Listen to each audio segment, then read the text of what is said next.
Yeah, this is awkward. It's like a Sam Peckinpah film.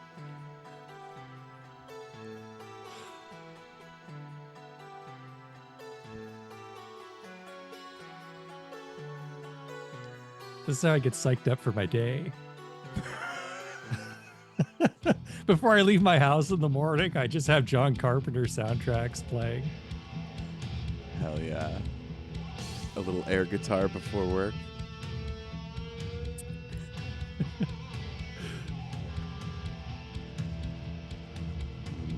I like this, what do you call it? Title sequence with the book printing. Yeah. It's fun. The covers. The books are such a great part of the movie.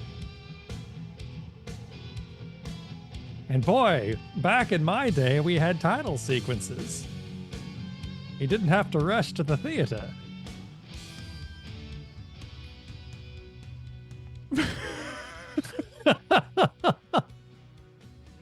I thought maybe I'd come back to the mic and have a response to that joke, and I had nothing. But yeah, young people, you don't know what you're missing. You now come late to everything because you don't want to watch 12 minutes of bullshit. Yeah.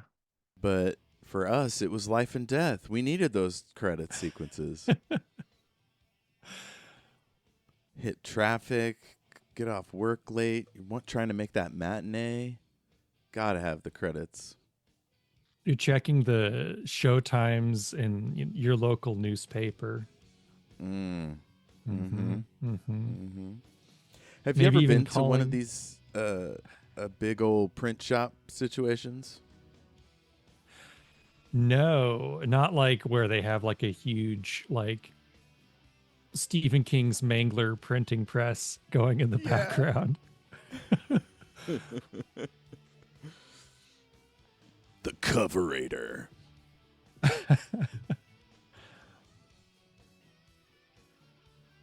How many times have you seen In the Mouth of Madness?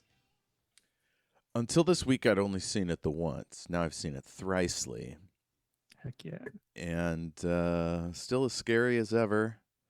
A little too scary, if you ask me. So let's talk about the actors in this film. We got Sam Neill. What's the first thing you think of when you think Sam Neill? I mean, when I think of Sam Neill, I have to think Jurassic Park. Mm-hmm. But Mm-hmm. this is probably number two.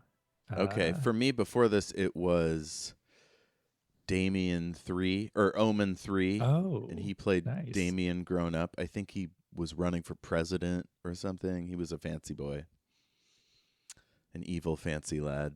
It was really good. But yeah, Jurassic Park, he played that archaeologist, paleontologist, Yeah. Um, dinosaurologist.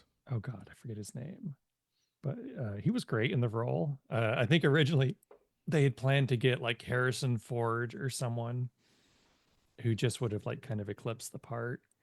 Mm-hmm. And I think Sam Neill has like it's funny because he's got like a very like refined way of talking and holding himself, but he also has like a certain like almost like down to earth quality to him. Yeah. Uh He's like a rich yeah. guy that spent a lot of time in the woods, you know? Yeah. Like He's I can't see Sam Neill getting knighted anytime soon, you know? Um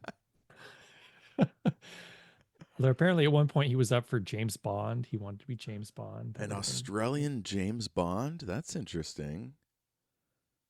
He'd probably I have would to like put on it. an accent to sound Yeah. like the other Bonds. Although, what's his name? Connery got to be Scottish. Yeah.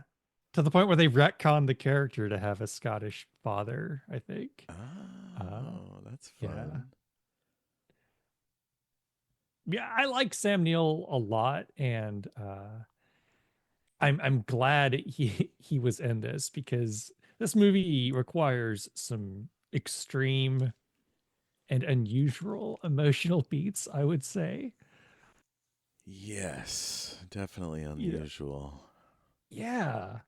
Um, and I like that, not to get too far ahead of myself, but his character arc takes him from kind of like a skeptic He susses out con men. He's an investigator. Um, to just like he is out there by the end of the movie, and I could see a lot of actors seeing that kind of arc and being like, okay, well, then I'm going to begin like very like bland, right? But that's not really how he plays it. Even in the early scenes, he's kind of like this, like kind of an arrogant schmuck. He's just like Yeah. he tortures people gleefully and like makes them squirm and interrogates them and just revels in it. So he's not very likable, which is what I like about him, you know? Mm-hmm. Yeah. I realized that we didn't introduce ourselves, so let's Oh pretend my we're God. back in time a couple minutes.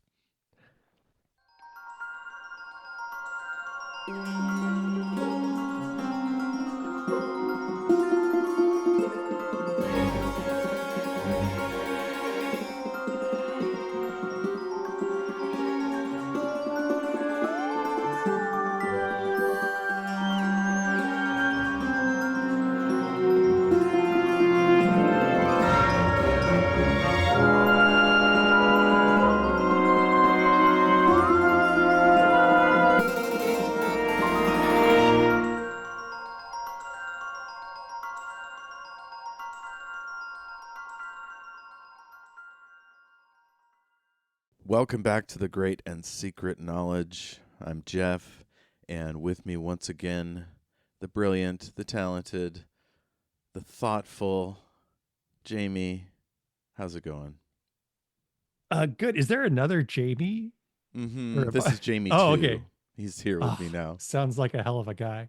I'm Jamie one. I'm kind of a goober, but I love me some horror movies. Hell yeah.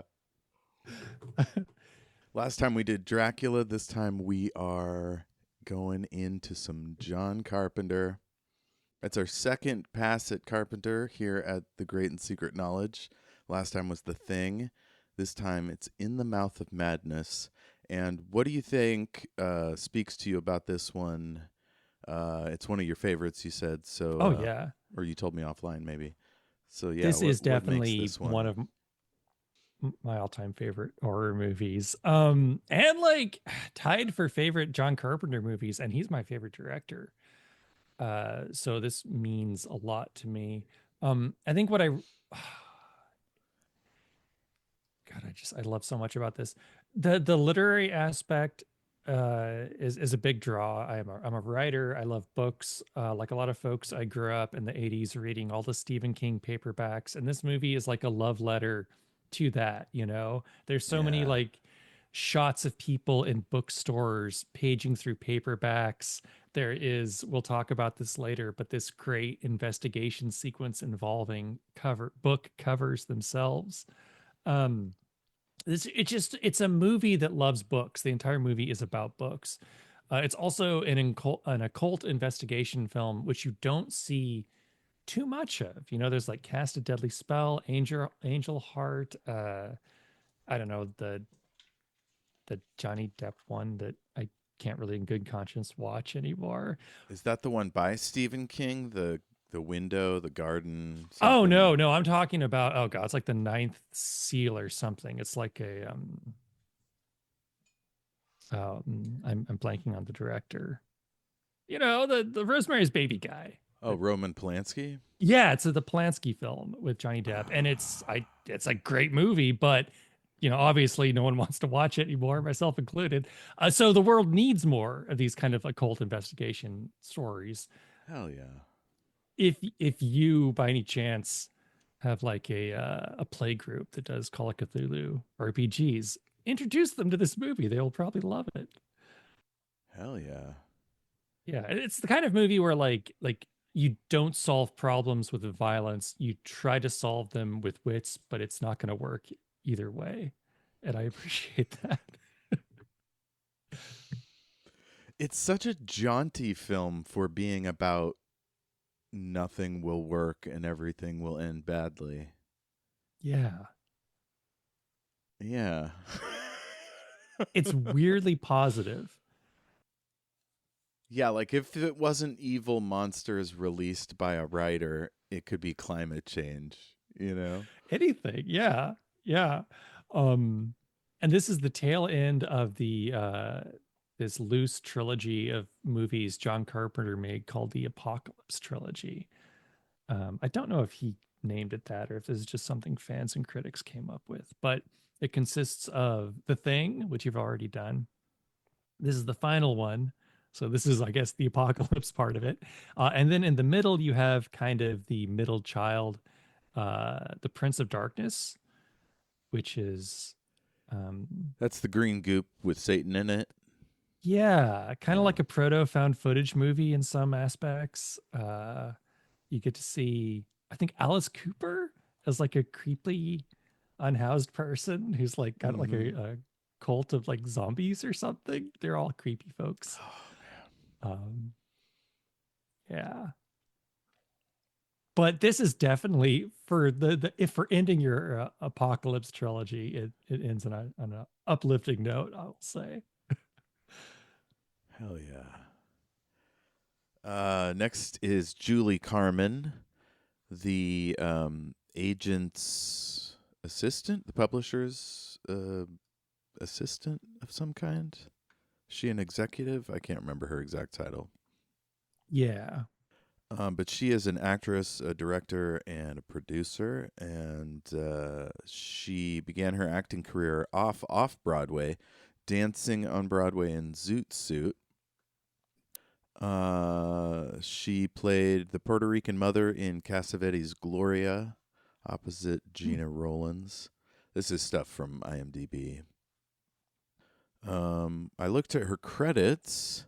She's been on some TV shows and a lot of mid to less successful films over the years. Some procedurals, but this is probably her most, I don't know, notable, at least in my world, performances.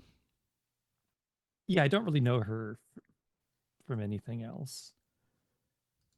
I thought she was brilliant. I thought she was really good. I felt like there could have been more with her almost, but that's my main critique of the whole thing is it feels too short and too focused or like too few characters, I think. Hmm. So there's less for them to do in opposition to one another. But I think for what she got to do, it was really good. I love when she's reading the book, like, or the manuscript or whatever, while he's at the hole at the rift with the paper Oh edges. yeah, that's kind of the best scene in the movie. Mm, That whole so oof. cool. Um, we should probably like touch on what this movie's about real quick for the Oh, a quick listeners. summary. You got one? Yeah, yeah. Yeah.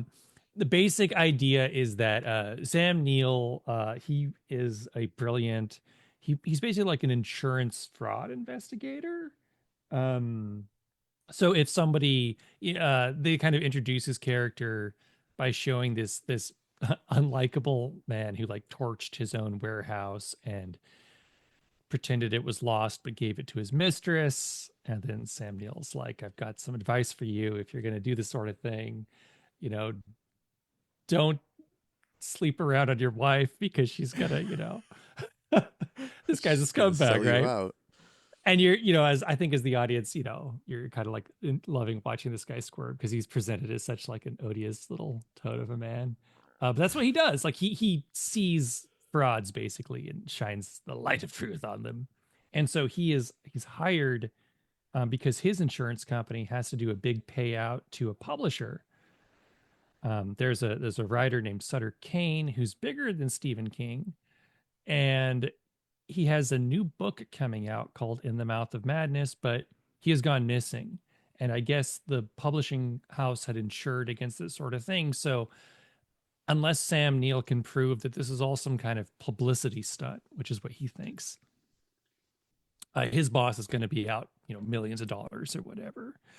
And then, yeah, so he's basically like put on the case, hunt down Sutter Kane, save us from, like which is what audiences want in this day and age is to root for an insurance company not to pay people money, right? It's a timely film. Um, But yeah, he's on the case trying to find Sutter Kane. Nice, clean, simple setup, and then everything goes off the rails. And it's got a framing story, sort of before and after, Yeah. because it's about telling stories in a way. It was interesting to make a little framing story where he's telling his tale. Yeah. Yeah, the So, movie actually opens up. Oh, sorry, go ahead. yeah, I think his doctor is David Warner. I think so. Yeah. David Warner, who's been all over everything, television shows, science fiction. The guy gets around. Or did. I think he's. Is he still with us? I think he passed away. Yeah, unfortunately, it looks like 2022. Okay, yeah. So I don't think he was a doctor. I think he was like some kind of like government investigator. And Oh. he's there to kind of interview Sam Neill's character, who Sam Neill is at the beginning of the film being held in. It feels like a very like anachronistic asylum. Like I don't know if we had those kind of buildings in '96, but this being a play on Lovecraft, they kind of just went with it, I believe. Yeah, John Carpenter picks the most incredible locations. Like this place looks like a gothic prison by way of like a 50s art museum. Yeah. Like it's all the halls are too wide for an institutional building. It's like a showcase for nut jobs, you know? Oh, it's the architecture is wild and it's like so brightly lit. And the exterior shot is one of those, John Carpenter, his hero was Howard Hawks. He loves these wide cinematic shots, everything cinemascope, and it's like this the exterior of the building is like this glorious shot of like an ambulance pulling in slowly in this like nice long shot. And the exterior building is, if I recall correctly, it's like a water treatment plant in Pasadena or something. It's some kind of like civil building. But it looks like huge and ominous and well lit and very striking. So kudos to the location scout. Oh yeah, Carpenter's location scout should win an award. Also in this film is Jurgen Prochnow, who plays Sutter Kane. Do you know anything about this gentleman?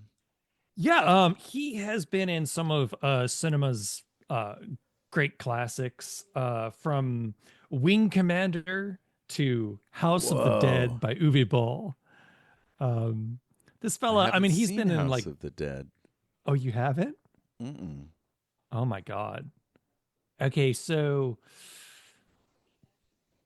this is a movie that it's it's extremely bad, but it's kind of so bad it's good. Nice. Um, it's the only movie I could think of that tries to be a Dreamcast game with minimal success. Uh, uh, Jurgen plays, I think like a boat man. He's like he takes you to the creepy zombie island, and he's got like a big thick sweater. Oh shit, he was in Twin Peaks Fire Walk with Me, one of the scariest Oh, films of all time. he's And the this one woodsman or something. also super scary. Yeah, Hmm. definitely one of these guys who's like he just he's kind of like Lance Henriksen or something. Where like if you picked five of his best movies, you'd think, wow, this guy's had a great career. And if you picked five of his worst movies, you'd think this guy does not have an agent. Like he just takes whatever you hand him. Yes. He was in The Seventh Sign, that voodoo movie, and The Beverly Hills seventh Cop 2. was the seventh sign the one with Demi Moore. Yes. Um, that was a pretty. Hey, Oh, speaking he of was Duke Nicole, Leto Atreides in oh, and Lynch's Dune. Dune. Oh, okay. So multiple roles with Lynch. That's cool. His best film might be Das Boot. I've never seen Das Boot. I only see Oh. garbage like House of the Dead. Yeah, I've been hearing Das Boot is good my whole life, but never seen it. I don't know much of what he did after. He probably did more German stuff. Yeah. He did something called The Last Rifleman 2023. I thought he did pretty darn good as Sutter Kane. I Oh think that yeah. this is Spooky as hell. very spooky, and it's a difficult role because his role is an author who has to be creepy. And as anyone who knows authors, they're not intimidating folks. They are their backs are stooped from hours hunched over the computer. They don't get out much. The sun hurts their eyes. So difficult role. I could see like a lot of people messing it up. He did really good, and he's like a great physical presence. He's got that glorious introduction with like the church doors slamming shut, and Ah, there's a little boy, and then they boom, and he's there in his so sweater. fucking weird. Yeah. It kind of felt like when an agent turns into, or when a person in the Matrix turns into the Agent Oh Smith or yeah. something. Like the door closes, the boy disappears. There he is. Yeah. So one of the first people we see is John Glover as Saperstein. He works at the front desk of this insane asylum. Um, John Glover. Let's see. He was in Scrooged, Payback, and Gremlins 2: The New Batch. Yeah, he played Clamp in Gremlins too. A character not based on anyone. It's the darndest thing. No resemblance to anyone living or dead. Is that irony? Yeah. Who Yeah. was he supposed to be like? Um I believe our duly elected president. The whole Clamp character is a play on Trump. He's got like the Clamp Tower. He brands himself and everything. Oh shit! You meant our current president now, not at the time of the making of the film. Yeah, yeah. As of That's 5 fun. minutes ago. Um So they bring in this guy in a straight jacket. There's some nice skylights in this place, wide hallways. He's being super violent. He's messing up the orderlies. And do you remember his first line in the movie? um, he says, "This is Saperstein" when he's on the phone. Oh, I'm sorry. I meant Sam Neill. Oh, Sam Neill. Yeah, let's find out. Put him in number 9. He's fighting. You son of a bitch. Is that his first thing? Oh, is that it? Oh shoot. I thought it was sorry about the balls, which I think Oh, is an yes. incredible. Perfect. This is a perfect opportunity for me to go to our first soundbite. I'm sorry about the balls. It was a lucky shot, that's all. Wait! I like to imagine like the screenwriter just like pounding his head like, I need like the perfect line. How do I introduce this character? And then like in a brilliant, he snaps his fingers. Yes, perfect. Got it. So there's this concrete hall. They throw him in a padded cell. He says, "I'm not insane. You hear me? I'm not insane." And all these other patients are complaining because they aren't insane either. Mm. Maybe. Is that what they say? Yeah, that's the joke. It's like, I was framed. I'm not supposed to be here either. It's like that old Yeah. prison joke. Yeah.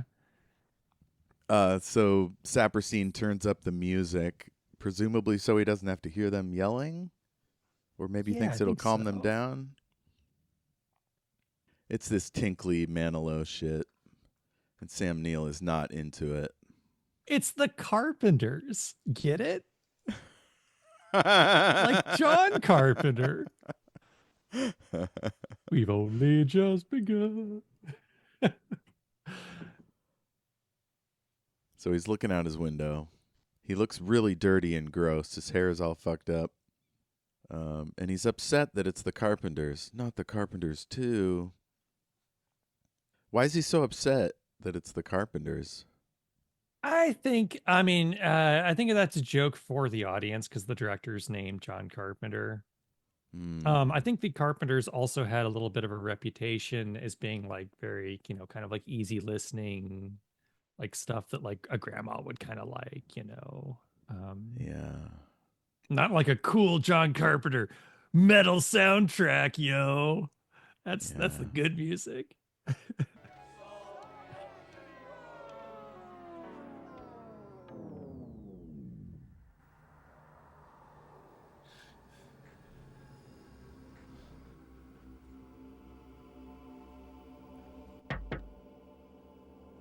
Oh no. Ah! The creepy hand Some knocks. creepy hand comes up out of the window and taps on it. Yeah. What a weird choice. What a wild way to knock on a window. Yeah. And like for some reason that arm looks just the way they shot it, it looks weirdly bare, right? Yeah. Yeah. Like there's no watch, there's no shirt. It's all like ugh, it's creepy the way they shot it. Uh, Yeah, even though he could have a t-shirt or a camisole, right, but it right. just seems like it's a naked person on the floor reaching out for something. Yeah. Or like not even like attached to a person, like it's Thing or something from Adam's Family. It's creepy looking. So if we take the Carpenter's line as kind of the writer or Carpenter, do you know who wrote it? Yeah, it's the guy who wrote it is kind of a strange situation. It's a dude named Michael DeLuca, and he's mostly known as a studio head. He's produced a ton of movies. From what I can tell, looking over his history, he seems like a pretty cool dude for like a higher up studio executive. Like he picks good fun projects, basically, right? Hmm. He's written very little though. He wrote the original Lawnmower Man. And if anyone's familiar with the story the Lawnmower Man is based on, yeah, this is like that. It's not like the movie. Uh, and then he wrote Freddy's Dead, The Final Nightmare, I think. Mm-hmm. And like that's it. There's been some TV shows here and there, a couple story credits. This is, I don't know. Freddy's Dead is okay. This is his standout movie, and it's kind of strange that he hasn't written anything else. Yeah. Um, I don't know. Interesting. Yeah. So, where was I? Uh, the hand, the window. I think you're Oh, asking there's a if like thing the that carpet. happens. Oh, So yeah, with the writer talking to the audience maybe a little bit. There's this other thing that happens where the director is clearly messing with you, which is people appear and disappear just out of view. And so a lot of times even the characters won't give an indication as to if something just disappeared in front of them or appeared in front of them. It's like everything's happening just around the corner. And that starts here where he looks out the window expecting to see somebody with a bare arm, and there's nothing. mm-hmm. And then a weird shadow walks behind him inside his own cell. I really hated that. It's a great effect. Like the shadow behind the person is a tried and true scare. You see it in a million Bloomhouse horror movies, but the way they shot it here, it looks impossible, right?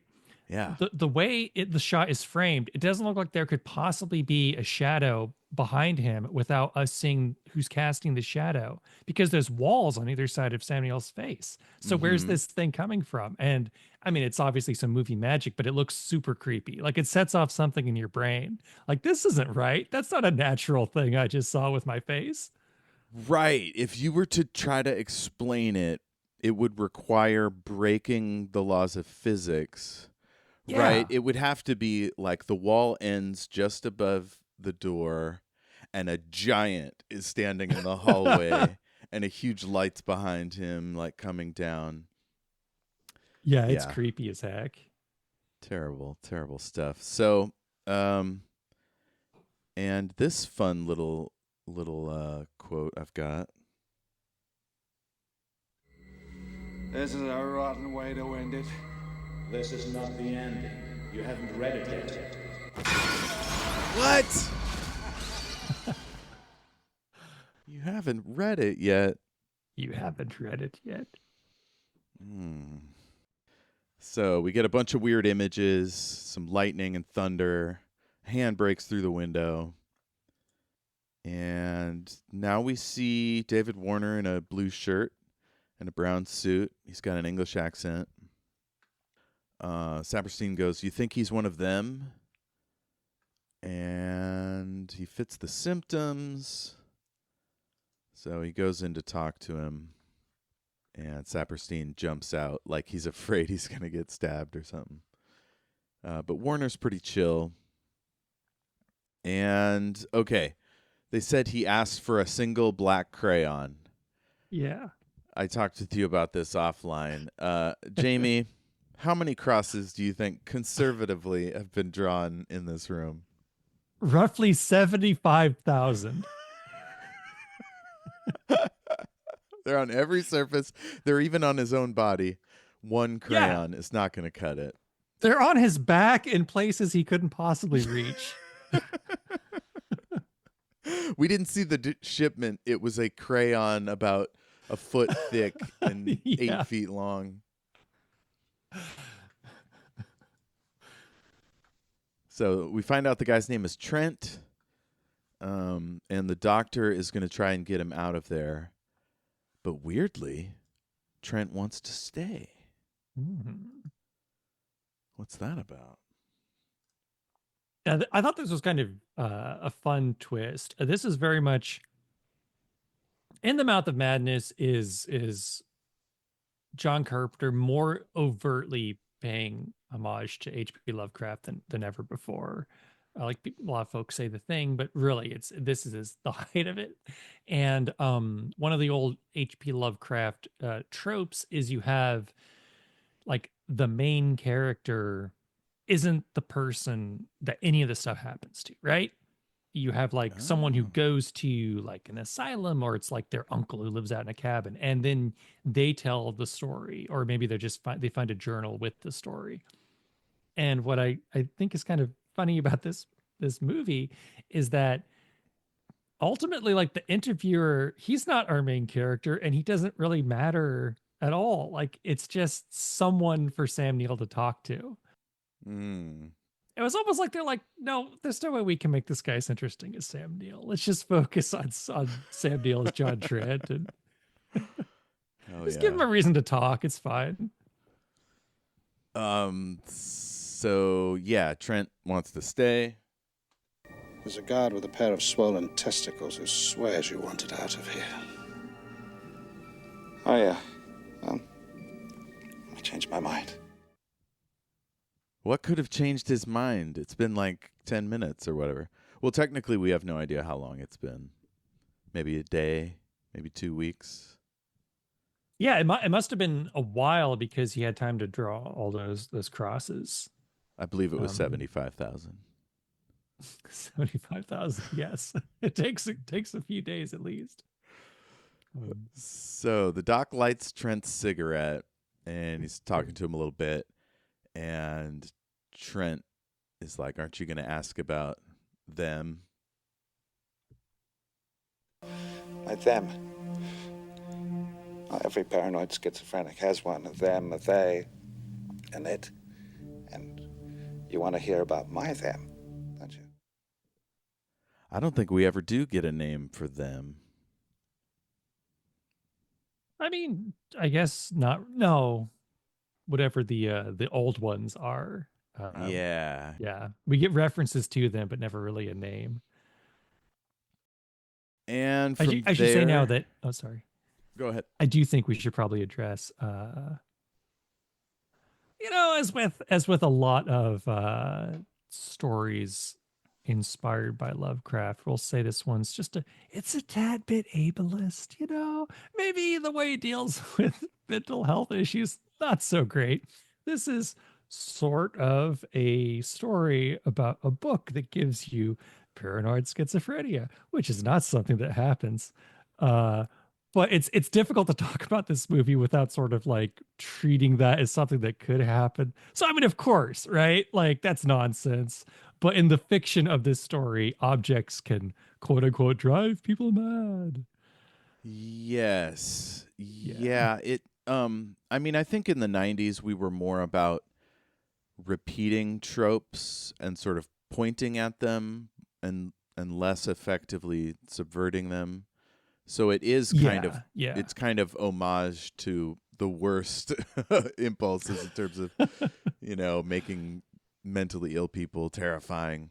But he does that in Prince of Darkness too. It's just a thing that was in the zeitgeist, probably because Reagan emptied out all the state hospitals. And so a lot of people that probably should have been getting better care are just wandering around. Yeah. But very few paranoid schizophrenics slaughter their whole family with an axe. It's Yeah, that's not really that's here not usually here, part of our here they're not just crazy; they're being written to be that way. Yeah. So And I feel like think that that's gives you a little leeway. I think like for me, this is just totally like just a taste and comfort thing. Um I still love the idea that someone can become, corrupted by an object in some way, right? A form of Yeah. media, a song, a story, a book, like the motif of harmful sensation. I love that. It's one of my very favorite kinds of horror. And I don't think there's anything wrong with that either. Like the mind can be affected by all kinds of things. Like we know the mind can be affected by drugs, right? You eat the wrong thing, or you like fermented berries can alter the way you act. And that sounds weird, but it's a thing. So psychoactive substances, whatever. So that plenty of things can affect the way we think. And I love the idea that like a form of entertainment can also have that effect. And I don't think that there's anything inherently problematic or wrong with that. I do regret when stories feel the need to like actually give like the DSM like diagnosis to this phenomena. That's where I feel, and it's fine for within the context of when this movie was made, it's fine. But like, if this movie was made these days, I'd be like, probably don't include the diagnosis in the script. Like, just say it's Right. making people act wild or something, Yeah. I will say that Sam Neill's portrayal is very similar to how I've seen it play out in real life, which is that he tries for as way longer than any normal person could expect not to freak out. Mhm. He tries not to run over a crowd of people with his car, but that's all he's got left to work with, like at that point, and he still turns away when he sees his friend there. Like so I think it's when he picks up an axe and kills a guy himself that I think, Yeah. it's like he jumped a track kind of thing. Like he still knows right from wrong for a certain period, at least.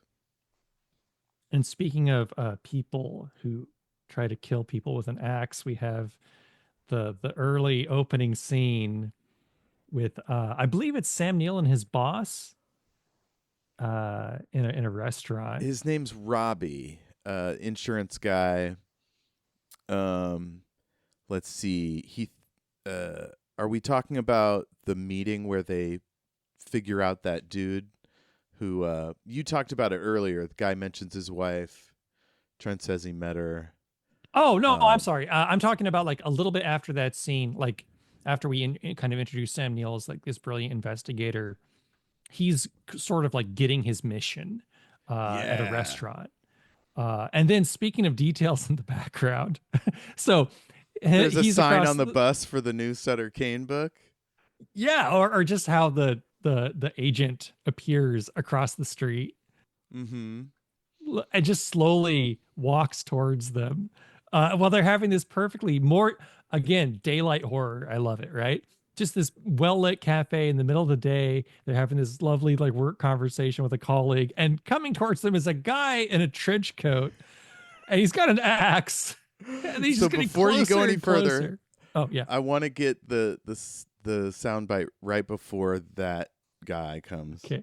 Yeah. You know, most of my salesmen couldn't sniff out a phony claim if their noses were nailed to it. But you, man, you never miss. What's the miss? You learn to expect the worst in people and you get it. Everyone's looking to play an angle.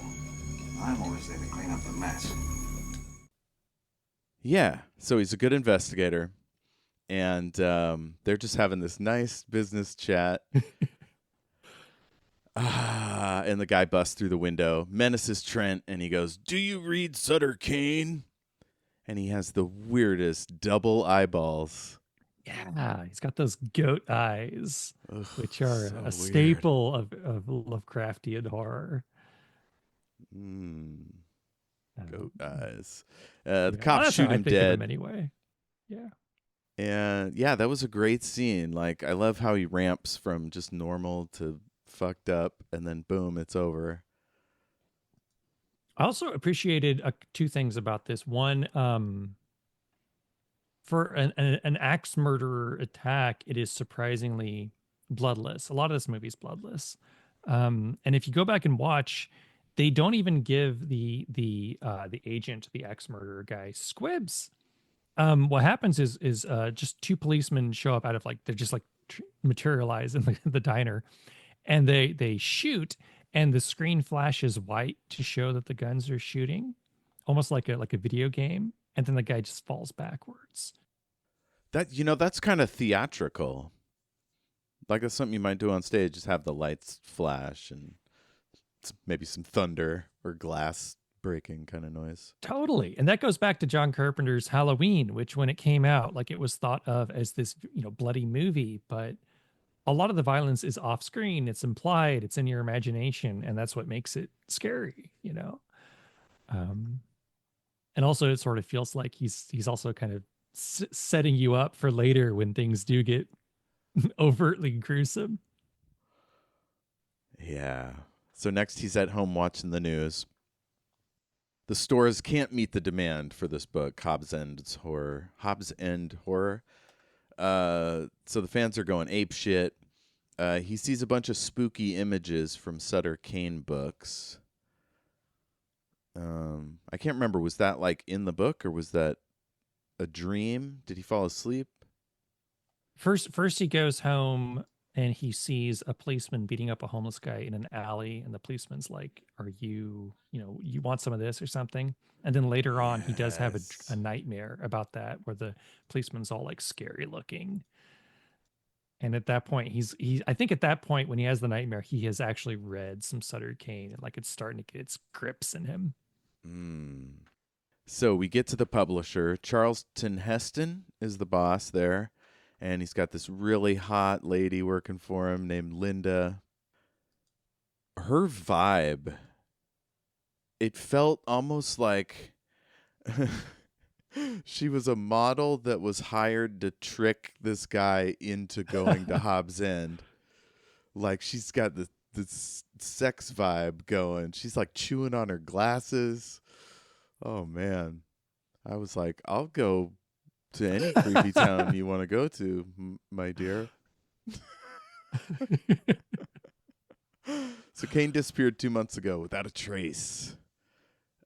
He mailed his agent new pages, and Linda fake coughs because he's trying to smoke, and so he puts it away. The guy with the axe was Kane's agent. That lunatic? Okay, here we go. That lunatic with the axe, that was Kane's agent? Hard to believe, isn't it? Yeah, well, you'd think a guy that outsells Stephen King could find better representation. Yuck, yuck, yuck.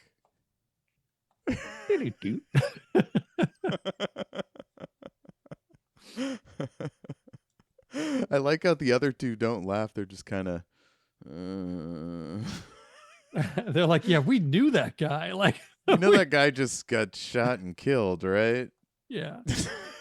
Also, you seem pretty chipper for someone who was this afternoon menaced by an axe murderer.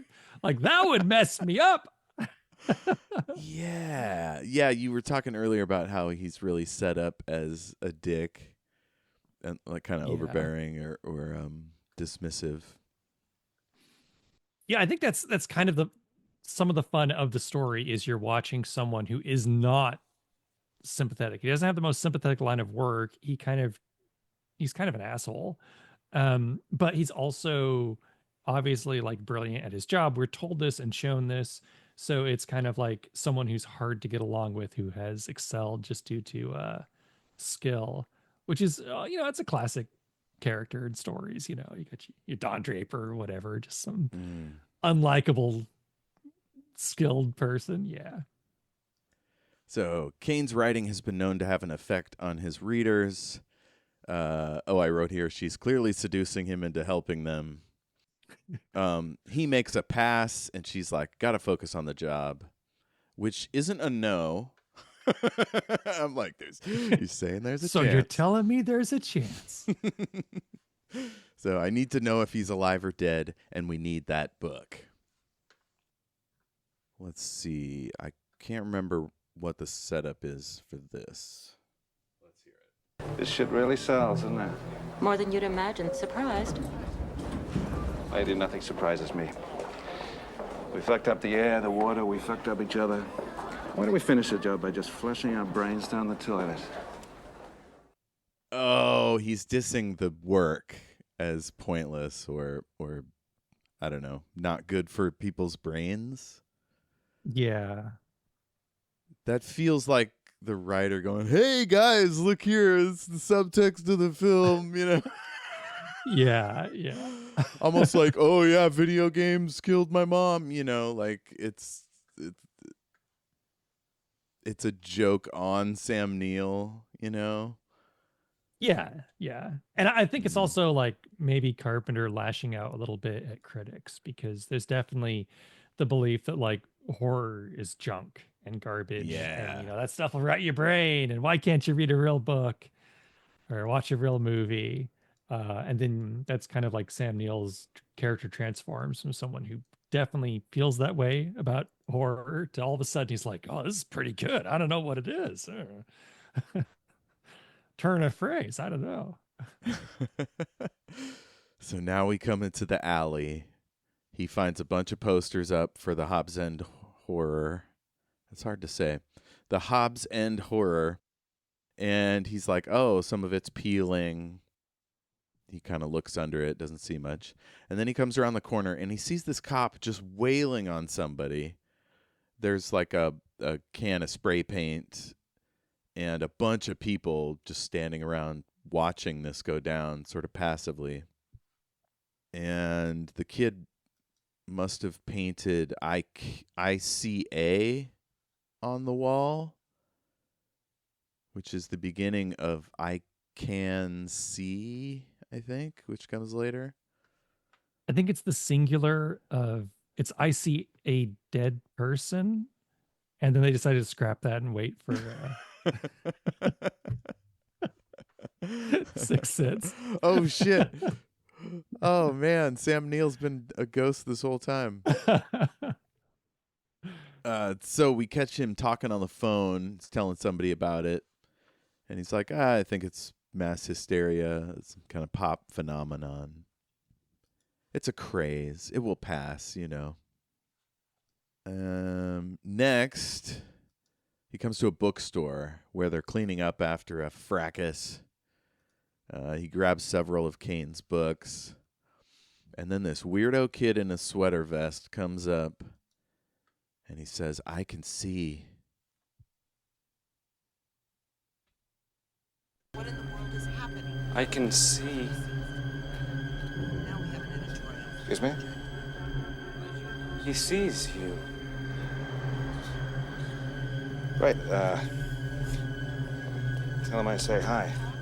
That one always gets a laugh. Obviously, this kid's a big Santa Claus fan. I don't see what the problem is. Santa Claus, Lovecraftian horror. Do you read Santa Claus? So at home, the phone rings. It's Robbie. And then our boy says he picked up some Kane books. slimy things in the dark. Next, he's smoking and reading. And he's back at the posters. What? He peels at the thing a little bit. And this really weird moment. Oh, wait, no, I guess it's not here. I thought it looked like he got some schmutz on his hand, but like maybe that was why he... Yeah, he gets some schmutz on his hand and like tries to wipe it off on the poster. And then he looks under the thing. Okay. So he sees a cop beating a guy, but now there's nobody around. And his face is fucked. And it The cop, Neil, yeah. Looks like a Trent wakes monster. up. Yeah, he's got Harkonnen face. The Baron Harkonnen from Dune, 1984. Right. He caught it from Jurgen. There's a bad case going around. Oh, shit. So back at the cop, these people come up behind Trent, and they've got axes. I think one of them is the agent. And the cop says, "Do you want some too, buddy?" And the agent says, "He sees you." Ugh. No thanks. And they start going to town on him with axes. There's blood. His finger's missing.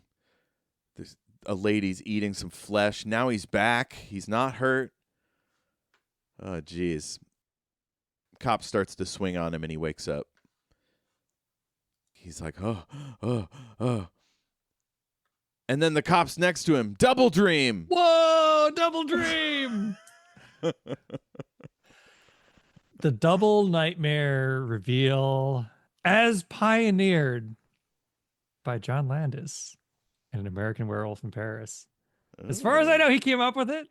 Wish it wasn't so, but apparently. And so every time someone does a double nightmare reveal, John Landis gets $15. That part's not true. Oh, boy. Next, he's cutting off the covers because he had an insight with the red lines on the poster for the Hobson horror that maybe there's something to that. He rubs his eyes because he has a headache. He has ink on his eyes now, or around his eyes. And it's like he's talking to the idea of Kane. He realizes all these covers have red lines, so he yanks them off, pieces them together like a jigsaw puzzle. And it looks like New Hampshire? I love this scene. This is one of my all-time favorite investigation scenes in a horror movie. I think it's right up there with like the library scenes in The Ring.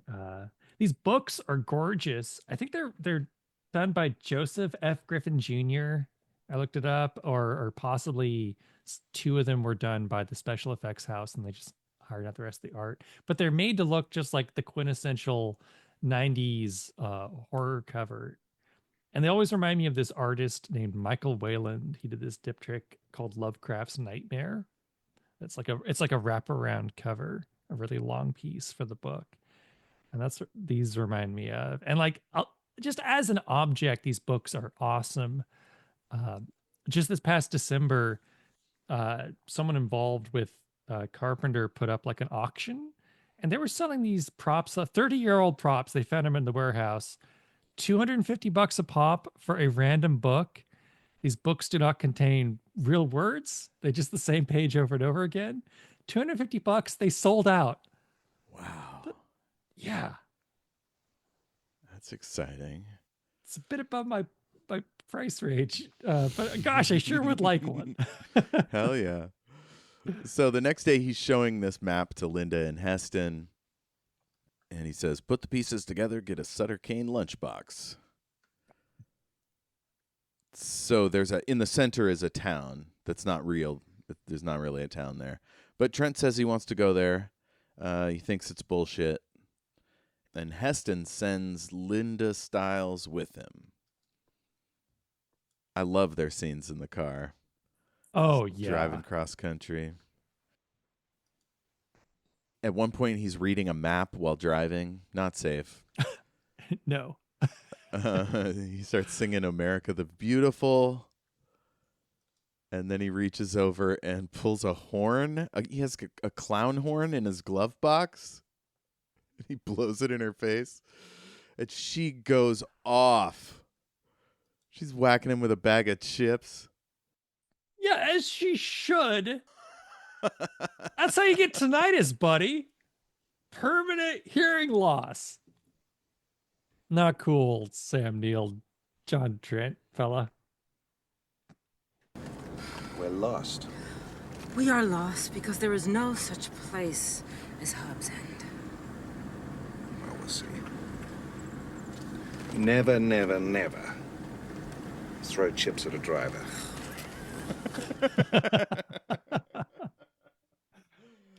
Oh, there's 3 great sound bites in this section. They get some more driving. Some of these driving scenes are so beautiful. And I noticed in this movie, a lot of his road scenes curve like S's or go like over shallow hills and up. Like there's very few totally flat shots. Even that last one, it was like fisheye almost. So there was a bend in the cornfield. Oh, that's cool. Beautiful. Because usually you think of like cornfields as very flat terrain. Mm-hmm. So this next sound bite, Styles is asking him about his job. Styles, can I ask you something? Do you really like working on Kane stuff? You really like busting people? Yeah. I bust frauds, I bust phonies, and yeah, I love it. Have you ever busted anyone you know? Yeah, sure I did. Didn't make any difference. See, in my business, you soon find out that anybody's capable of anything. If you can think of it, they've done it. Doesn't leave you much to believe in. Yeah, but think of the upside. At least it doesn't leave you too much to be disappointed in either. Believe me, the sooner we're off the planet, the better. Now you sound like Kane. Sooner we're off the planet, the better. Ugh. Wow. It's like he's in 2024. He's not much of a people person, you could say. She says, I just like being scared. And he thinks reality is more important, and books aren't that important. Point of view. What scares me about Kane's work is what might happen if reality shared his point of view. Whoa, we're not talking about reality here. We're talking about fiction. It's different, you know? A reality is just what we tell each other it is. Sane and insane could easily switch places if the insane were to become the majority. You would find yourself locked in a padded cell, wondering what happened to the world. No, and it wouldn't happen to me. Oh, it would if you realized everything you ever knew was gone. I'd be pretty lonely being the last one left. That is like the most aggressive Stephen King style foreshadowing. It's like, hey, are you interested in how the rest of this movie goes? This character will tell you. I have to imagine that was deliberate, because so much of this movie, I mean, as much as it's, an homage to Lovecraft, it's very much Stephen King too, Sutter Kane. I can only imagine that's intentional, that they're really like laying it on. It's like how he'll be Babe Ruth and point his shot, and get it. Yeah. It sets up that strong dramatic irony or suspense feeling or whatever, especially if you've already seen it. You're like, oh, yeah, that is what's coming next. Oh, shit. Oh, no. All right, he falls asleep. She's driving. Somebody on the radio is saying, like, some kind of disease is spreading across the country. And then she drives past a kid on a bike. He's got cards in his spokes. She's getting drowsy, hypnotized by the road. Sees the same bike go by, but the kid has turned into an old man. She starts to tell Trent, and then she's like, nah, I better not.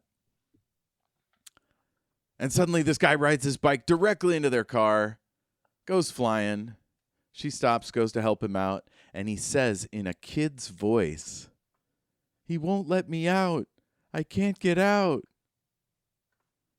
She looks across the street, sees a windmill, looks back. The guy has already gotten back up and is riding away. Yeah. That whole sequence is, I think, probably the creepiest part of the movie. And like, if it's all in the execution too, because just like on the page, if you're just describing the events, it's like, so what? Like a kid gets old? Like that's not really that scary, but like the weird dream logic, like it's very like David Lynch dim lighting filming throughout here. The way the imagery of like the pavement being completely black with the yellow lines, it's like straight out of Lost Highway. Mm-hmm. Yeah. Mm-hmm. Yeah. Was this before or after This is before. 1994? Yeah, I think Lost Highway was 97. Gotcha. It's possible Lynch might have used that in some earlier work, but either way, it's like it's very like creepy and subtle and it's all in the execution. And it gets under your skin in a weird way. It makes you not want to drive alone at night in some like cornfield. Hell no. All right. So next Trent says, "We'll tell the cops to the next town." She's really tripping. And then Trent's asleep again, and she's still driving. And the yellow median just disappears. She looks out the window. Everything's black until lightning flashes, and they're in the sky. Yeah. She sees clouds down below her. And then they're in this like endless, weird liminal space with windows flashing. And it becomes one of those covered bridges in New England. But it's like way too long. Like they're not that long. It's way too long. And the way they film it, like the camera pans up to the top of the covered bridge, and it looks like you're in like the stomach of a whale. Like there's like rib bones going across almost. It's like or they made a bridge look organic despite the fact that it's clearly wood. It's more creepy filming. Yeah, it was almost like what if Event Horizon, but New England wood. Yeah. You know, rather than creepy, strange metals. Totally. Mm. Another Sam And then Neill it's movie. just a nice bright day all of a sudden. Yeah. They come out of the bridge, she stops, and then John Trent wakes up and he's like, "Oh, hey, we're..." Look. Stars, you're fantastic. You found it. What's that? You drive. yeah. That's what I would do. Hey, I just had the worst drive of my life. Why don't you take over? Yeah. They're in Hobbs End, and Trent's really stoked that she found it. It looks bucolic. It's got this typical New England river bridge. And then they get to the town, and the street is completely deserted. It made me think of like a movie set. Like, I don't know, on a day they're not shooting. There's no cars. There's no kids. There's no noises. There's no buses. There's nobody sweeping the sidewalk. Like, no small town would ever be this empty during the day. No. At least. And also, I don't know if they mention elsewhere what time of year the rest of the movie is supposed to be shot in, but all of a sudden, it very much feels like you're right around Halloween. Like the way this town looks and feels, it's like we're in autumn, and like a minute ago we were in like sunny LA. So it's very like a... It definitely is autumn. I see orange leaves. Yeah. I mean, there's so many haunting moments in this one. But when he looks in the antique store, this dog runs by silently. Oh. And this gang of quiet children are chasing it. And they have these like facial redness or sores. And she looks back to him, and the kids aren't there. And I'm like, where did they go? How is she looking right at them and they've disappeared? Yeah. And she doesn't say, hey, a bunch of kids just disappeared right in front of me. She asks him if he saw them. So what that suggests to me is that she is experiencing schizophrenic hallucinations, right? And she knows something's wrong, but she doesn't know what. Or are these kids disappearing and reappearing? I mean, it's kind of tough to say because later on we see the kids and the dog again, and we see the dog Perfectly after silent. Yep. they caught up with it. So, I would say that like it's just like the town, or rather like the story is playing tricks on her, you know? Do you have the movie up, perchance? No. Okay. Well, there's this moment around 37:30 when there's this quick reverse zoom back down the street as they walk to their car, and we see the head of a bloody axe in a block. Oh, nice. Ugh. And then Yeah. a smash cut to their car tooling up a slope. It's the Pickman Hotel. I like this place. It's like, I don't know, it's sort of slightly overgrown, sort of tree-covered brick house. Or no, I guess it's kind of a mixed stucco and stone. And it's got this nice round entryway thing with a cupola above it. It's a good site. Again, Yeah. his excellent location scouts. What's happening here? So Trent asks Styles how she knew about this place, and she says she's read about it. And she starts quoting the book. Styles, how'd you know about this place? I thought you'd never been here before. I haven't. I've read about it. So have you. This is empty now. It used to be filled with strange growing things, remember? One night the townspeople saw something moving in here. Something enormous with arms like snakes. Oh, yeah. Hobbs End horror.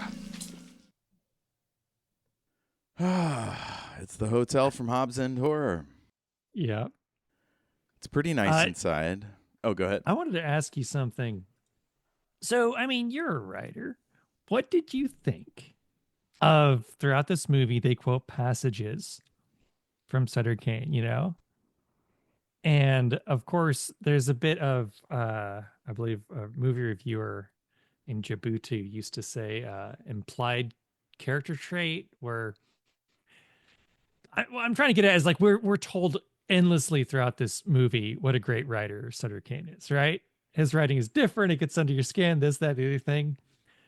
But surprisingly enough, we're actually quoted repeatedly from the books, which I'm surprised that they did, you know, because arguably it would have worked better if we never did get to hear what these books are like.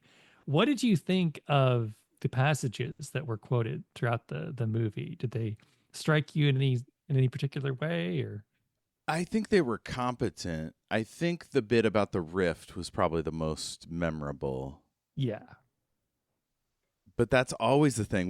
We run into this a lot on this show, is a thing tells us somebody's brilliant or a great artist, and it's like, well, they can't hire a world-class genius to write a song or make a painting, right? Or they could put it in there, but then they'd have to license it for perpetuity or whatever. It's expensive. So they just kind of dance around the epic, incredibility of it or whatever. But yeah, it works. It's spooky enough, arm thing in the greenhouse with tentacles. Let's see. There's no clerk at the desk. And Linda is looking back at the keys and stuff behind the desk. And she says, there should be a painting behind us. And he looks over there. And he says, it's nice. And she says, there's a loose board there. And there is. What? She knows about the board. She read it on Yelp. There was a review of this place. So She's very thorough in her research. yeah. So she rings the bell, and a strange gray-haired woman comes in. What did you think of this charming old lady? I hope Adam Sandler is able to save her house by entering a golf tournament.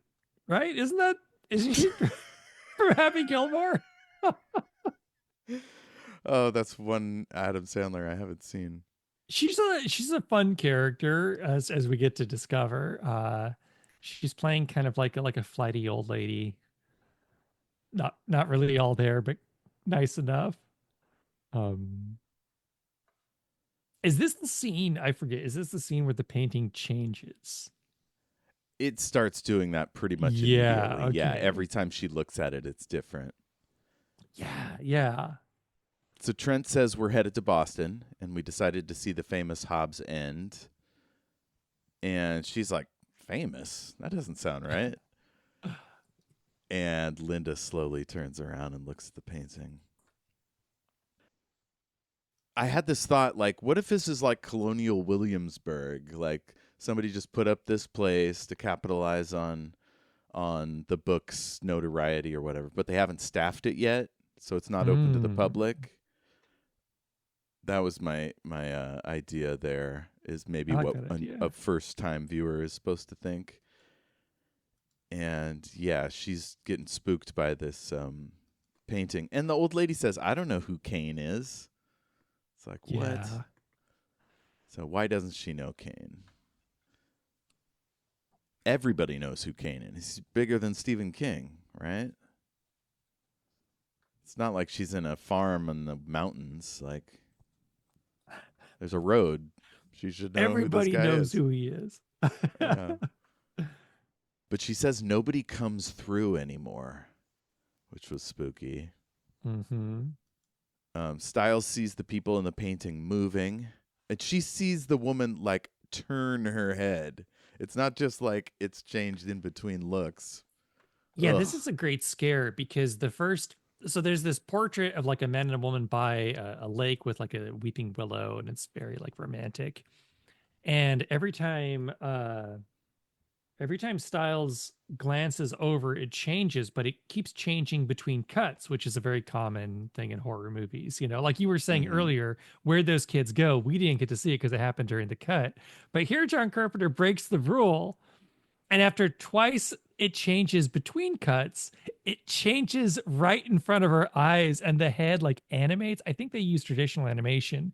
Slowly, this painting, the lady turns her head to look at Styles. Very creepy. Very creepy. So scary.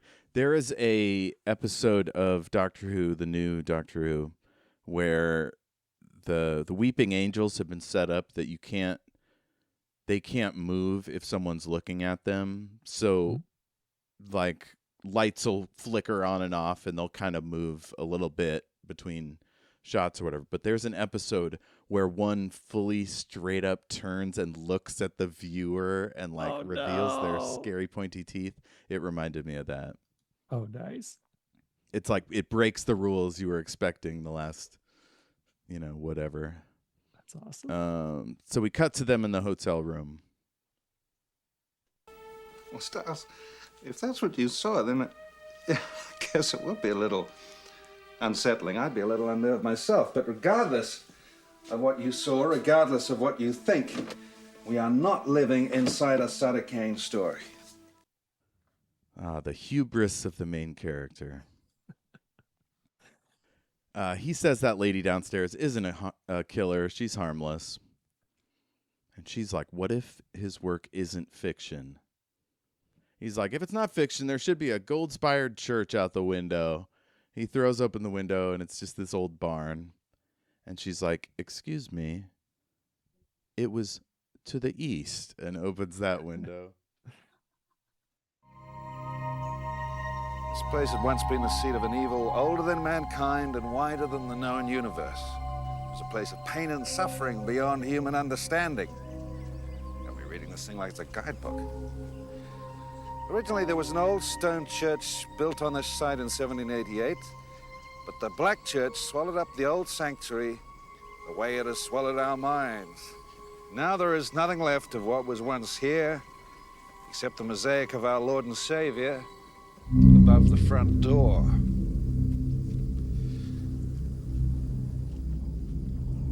Some believe the old sanctuary still exists somewhere trapped inside this evil edifice.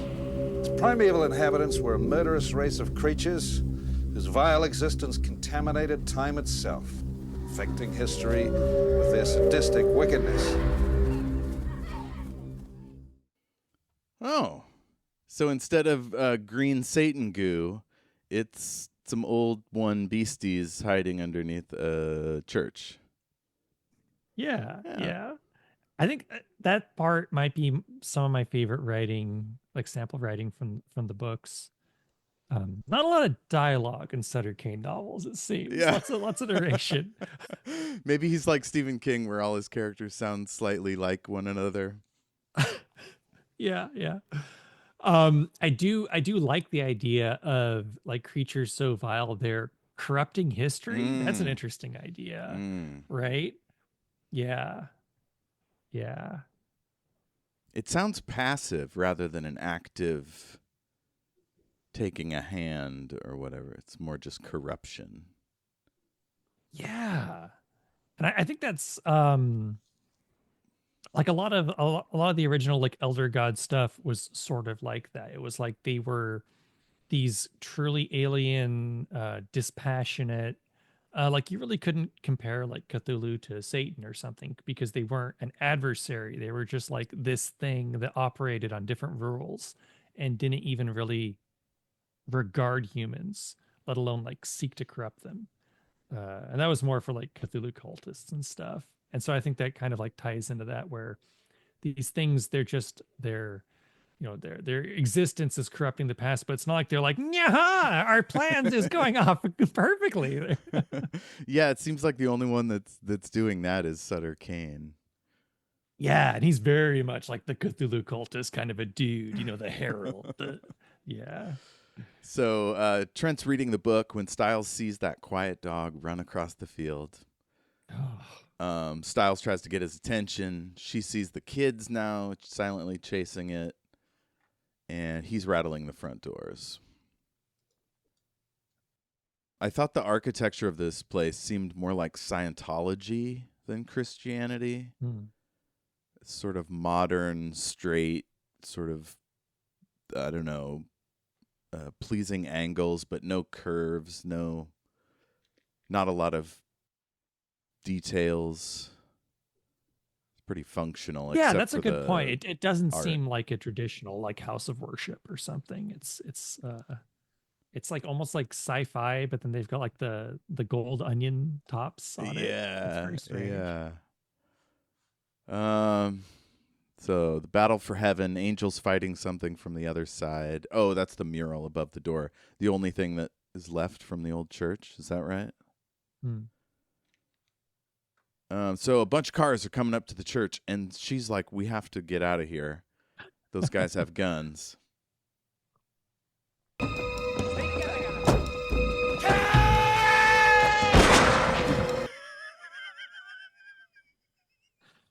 That's on par with Khan.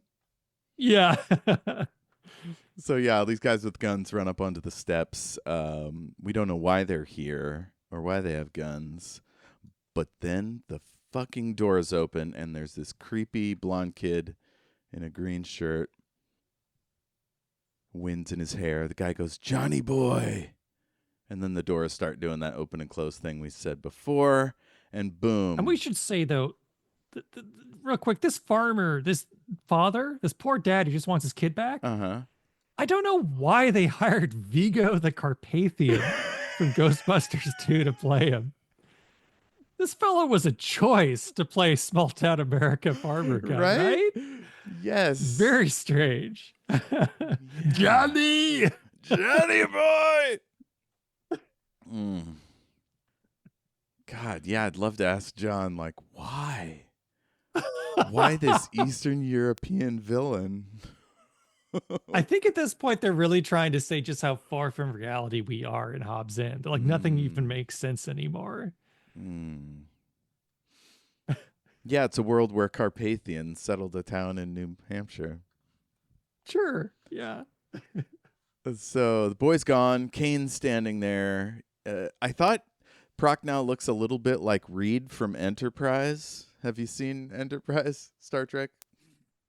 Gosh, I've seen like 5 or 6 episodes, but I forget Reed. He's just a sort of, I don't know, weedy British guy. And then Dobermans come around the sides of the church and start menacing these gun guys. And they at first they're kind of preparing for battle, and then more dogs come around and they're like, fuck it, we gotta go. Some of them fall down, the rest leave them behind, and the heroes get to the car, and then we see this red spotted faced girl who says, I see.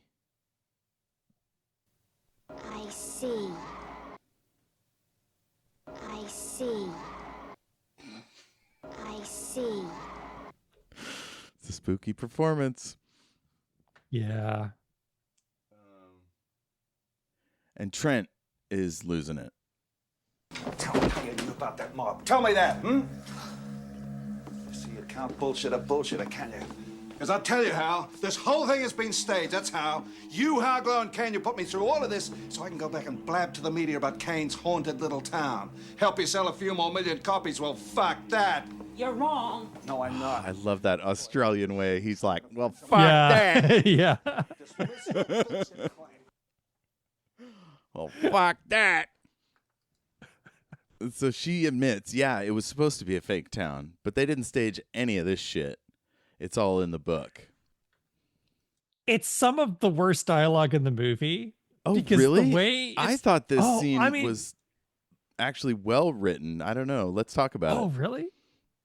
So I will say, like, the event, like the plot that's being unfolded here is great, right? That's not what my problem is the way it's phrased. She's like, you're right because you're half wrong. Or it's this very like clumsy way of putting it. Or it's like, you're right because you're half wrong, or you're wrong because you're half right, I think is what she says. Yeah. And part of it is because he's thinking of Hobbs End horror, and she's like, oh no, there's new shit. It's in the new book. And no one knew what was in it. I want to hear though. So, okay, sorry. Let's say again. Oh, I just said I wanted to hear like what you liked about it too, because I don't want to just be here dumping on it. Oh, well, they're both so committed, like they know the truth, and they're just kind of talking past each other, and they're getting exasperated. Like it just felt real. Like, you know, you're kind of into somebody, and you just want them to agree with you because, you know, you're having a rough day or whatever. Like it felt kind of domestic to me. Oh, okay. Yeah, I could see that. Kind of like an Alan Arkin kind of dialogue realism thing going on. Yeah. So no one knew what was in it except Styles and the agent. And the first thing that came to my mind is, if I thought I was going to be in a horror movie, the agent's dead. Is Styles next? And so finally he asks what's in the book. All right. What's it about, the new one? It's about the end to everything. And it starts here in this place with an evil that returns and takes over Hobbs End piece by piece. Starting with the children. It's about people turning into things. Creatures that aren't human anymore. It's fiction, Styles. Fiction. Yeah. Now, to be clear, all that's good. So I'm going to quote the part that bothered me. Please do, yes. Okay, listen to this. You're wrong, Trent, she says. I know you're wrong. And he says, how am I wrong? And she says, because you're right. You're half right. That right there, it raised an eyebrow, I have to admit. It felt a She's little bit too working like up to Ryder. something. It's like the judge would be like, carry on. I'm, carry on, counselor. I just imagine the screenwriter like sitting up in his chair all proud, like, oh, you've done it now. This is a classic. Clever dialogue there. And he's patting himself on the back. Indeed. So he's like, it's fiction. She says they need to read the new book and skip to the ending. And suddenly Homegirl is kissing him. And I'm like, she is seducing him to do what she wants. And I'm thinking, is this her pattern generally, or is she being influenced by the old ones? Oh, God. I just paused it right after he left. This is her look. Check this out. Oh, no. Very intense. Yeah.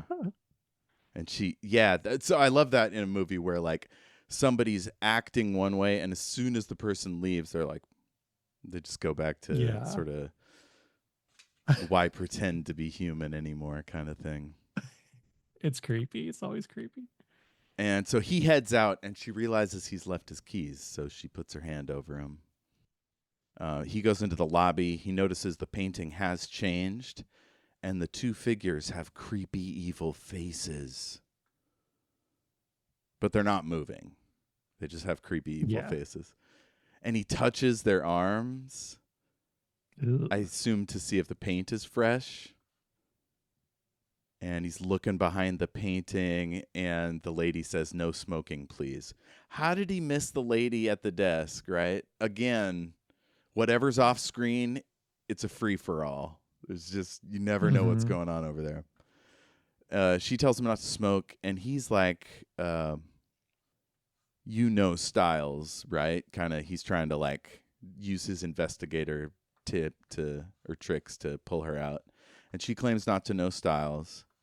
And he's like, "You painted this, right?" And she says, "Hell no." Yeah, that's some great acting from her. Oh, she's this doddering old lady.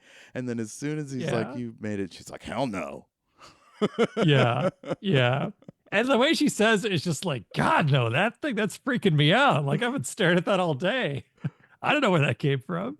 Right? Which is weird. That raises some questions. Yeah. Like, didn't you decorate this place? Get rid of it. Right. Oh, shit. So he says, "You look as if you've been up all night." And she's got red around her eyes. And then she looks down behind the desk and kicks something. He walks up to the desk. He's studying her. And right before he looks over the desk, Styles runs out the front door. And he pursues. And she drives the car away. We look down and we see the husband naked and cuffed to the lady. He moans, and she tells him to hush. Yeah. Everybody's marriage is different. I mean, don't judge. I don't think you should kick your partner, but, No. maybe you have an understanding. I don't know. Code word, something. Yeah. If he says strawberries, then she's supposed to stop.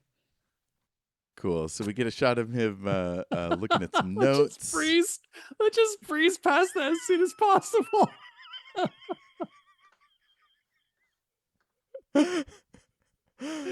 Back on Main Street, he crosses the street. He goes to a bar. He's taking some notes. And the lead gun guy strolls in. A guy in overalls. Vigo, the Carpathian. Yes. Straight out of the portrait. Yeah, the guy asks if our boy is a writer, and he's like, "Are you an actor?" He tells him that they're all good at this. They're good actors. Kane's been messing with the church. Now something came leaking out, took the little ones first and passed it on to us. Can I buy you a beer? Don't let it get to you, just get out. So they're talking past each other, and I have to wonder, is it like a video game? Is this guy on a script?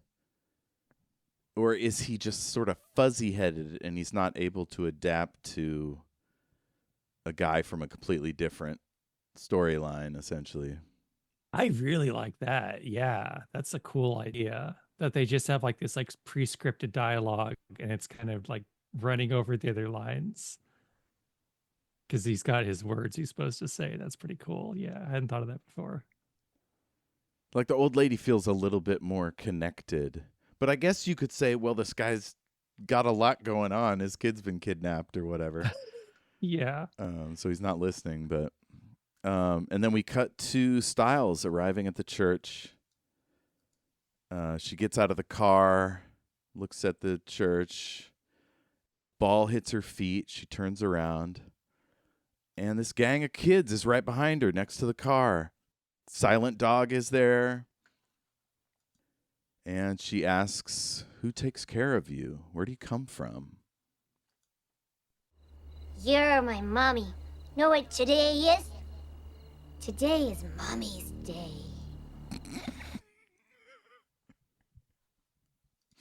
You know, if we have any child listeners, I'm going to recommend you go ahead and creepily say that to a random adult in the supermarket next time you're shopping with your parents. Just mess up their day. Just mess up their whole week. That's right, you cool babies. Scare the hell out of children or adults. Back at the hotel room, Trent's looking around for Styles. Can't find her. Cut back to the church. There's a creepy sign on the door. And I got to say, I am never going to enter a building that has a sign that says this. I don't care if it's a haunted house, if it's an abandoned building. It could be City Hall. If somebody puts the sign on the front, I ain't going in. Any who dare enter this unholy site be damned forever. No, I'm not going to take the risk. I could go elsewhere for my cleaning supplies. They have that posted down at the local Starbucks. People keep going in. And they wonder why they come out possessed by demons. Yeah. Read the sign, you idiot. And the camera pans up, and there is this white upside-down cross with the little, like, 3 clover sort of knobbies at the end. But what I couldn't tell is this a physical cross or is this a cutout window inside the wall? But I think the angle's all wrong to be a cutout. But no, maybe not. It felt like a cutout. Maybe, I mean, probably like the prop department had to put like lights in there to make it work. Oh, okay. Yeah. It was unsettling. It did the job. It was, yeah. Yeah. Let's see. So I thought that was a hell of a curse. And I'm like, is it binding? You know? Like, can you just put up a sign and then boom? That's how it is? Or is it like a whole production? Is there like a spell? You know, if I put that on my door, will people stay out? Maybe that's how like terms of service got invented. Yes. With like evil church curses. And like over the years it evolved into like, you know, iTunes 75-page terms of service agreements. And then at the bottom it's like, oh, by the way, all ye who enter eternally damned. Yeah, there should be a bunch of people in the church reading their service agreement, like with horns growing out of their foreheads and stuff. Back at the room, Trent is on the bed. He's reading Hobbs End Horror, or he's thinking about it. Back to Styles, she finds a spooky door and opens it up. Now, we never see where this spooky door is in the church. The walls are completely different from the rest of the church. It's like he refuses to give us understandable geography. Yeah. Let's see. Inside the door is a typewriter on a table. She just closes the door and heads elsewhere. She touches some gross shit on the wall. And then she hears typing. So she immediately turns back around, goes back to the door, opens it up. And instead of the decor that was in there, now there's a green table with a typewriter on it. And behind it is like red curtains, like red and orange curtains. And fucking Sutter Kane is in there finishing off his manuscript. There's a Doberman that walks past her just to focus our eye on the right side of the screen so we don't notice that a fucking hand reaches down on the left side and yanks her back and closes the door. We see her from a different angle, and the room is much bigger than it should be. It's like a TARDIS. I think Sutter Kane is the master, and we're in a TARDIS. Oh, no. It's bigger on the inside for you listeners that don't know what a TARDIS is. But these red curtains just extend all around her. Kane says, "It's nice to see you again. You can edit this one from the inside." Spooky. So he thought for years he was making up his works, but they were telling him what to write. We finally get they on the page. Who are they? And he made it real. So he pulls out a piece of paper, then comes over to menace her. And she starts seeming seduced. Yeah, I don't really care for her being seduced by the evil in this movie. I don't know, because like I think what bothers me is I can't quite place the origin of the seduction. Sutter Kane doesn't really strike me as like a very sensual dude, right? Like it's not like he's like some like, you know, no, it's like a handsome switch Dracula flipped. fellow. That's why I think of the master, because he like, but even the master says, he looks in your eyes like Kane is doing, and he goes, "I am the master, and you will obey me." You know, so it's like you get something. Whereas here he walks up, he looks at her, and she just kind of gets all Star Trek fuzzy filter. Yeah, it's a little awkward, I think. I mean, like you said, if there was just like a little bit, if we just had a little bit more of a transition, or like watching like an effect fall over her or something. I mean, even if her nostrils flared because he smells good or something, you know, like, or the wind brushes through his hair a little bit or something. What would have been really creepy is if, because like there's repeated references to, you know, I'm doing this because this is how he wrote me, and dialogue like that, right? It would have been really creepy if like we saw her one way and then like we see him type the words, and in real time it like edits her personality. That would have been really disturbing to see someone changed before her eyes. And I think that could have like really tweaked the scene a little bit. Yeah. Oh, that's interesting. I'm trying to figure out how you would do it, because he's acting like he just finished it. So it wouldn't make sense to go back 20 minutes or whatever. That'd be funny. He picks up the manuscript and he pulls out an earlier page, and he's like, he walked up to Miss Linda Stiles, and he was fucking hot and sexy, and she was into it. Clippy pops up, and he's like, "Hey, would you like to make the heroine fall in love with you?"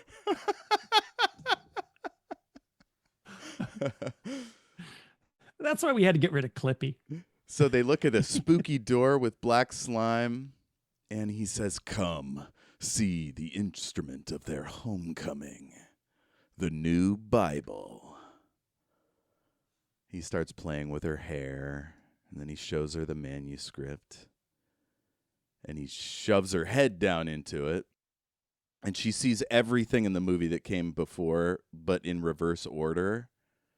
And when she comes back up, there's blood coming from her eyes. Oh, I guess it goes back and forth because some of it hasn't happened yet.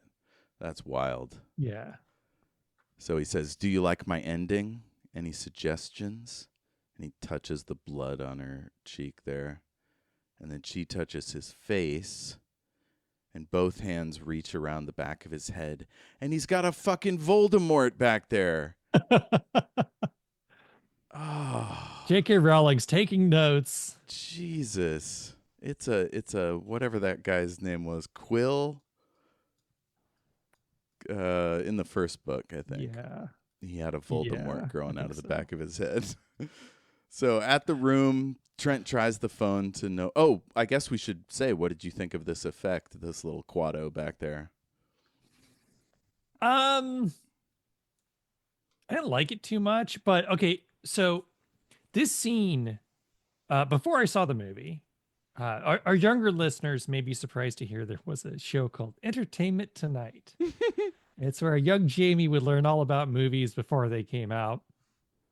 Even before Ain't It Cool News on television. And so I distinctly remember there was a whole preview of this movie. And interestingly enough, I would say, I think that the studios are very like style conscious is one way to put it, or like they're careful with how teaser material is presented these days. You know, like if a movie trailer is leaked early, it's like a catastrophe because they want to show you like 5 different like little carefully edited teasers. Back then they just didn't care.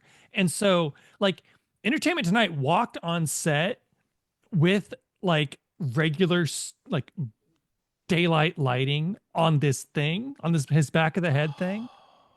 And Julie Carmen, it was just like staying there, and she's just like, yeah, I get to make out with this thing later on. It's pretty gross. Like, no movie magic whatsoever.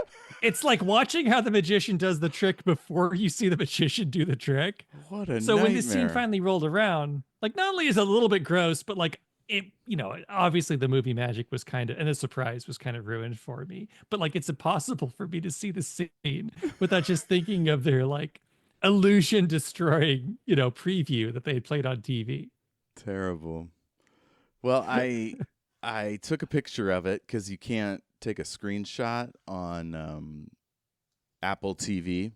But yeah, it's this great puppet with these icky arms, and it's making a gross grimace face. I sent it to you in Facebook messages. You see it? Oh, okay. Now let me load back up here. I think it's sufficiently goopy. That makes a thing scarier. Oh, I mean, the actual effect is quite good. Like a lot of the monster effects in this movie hold up. Yeah. She doesn't even kiss him. Right at the last second, she like moves off to the left.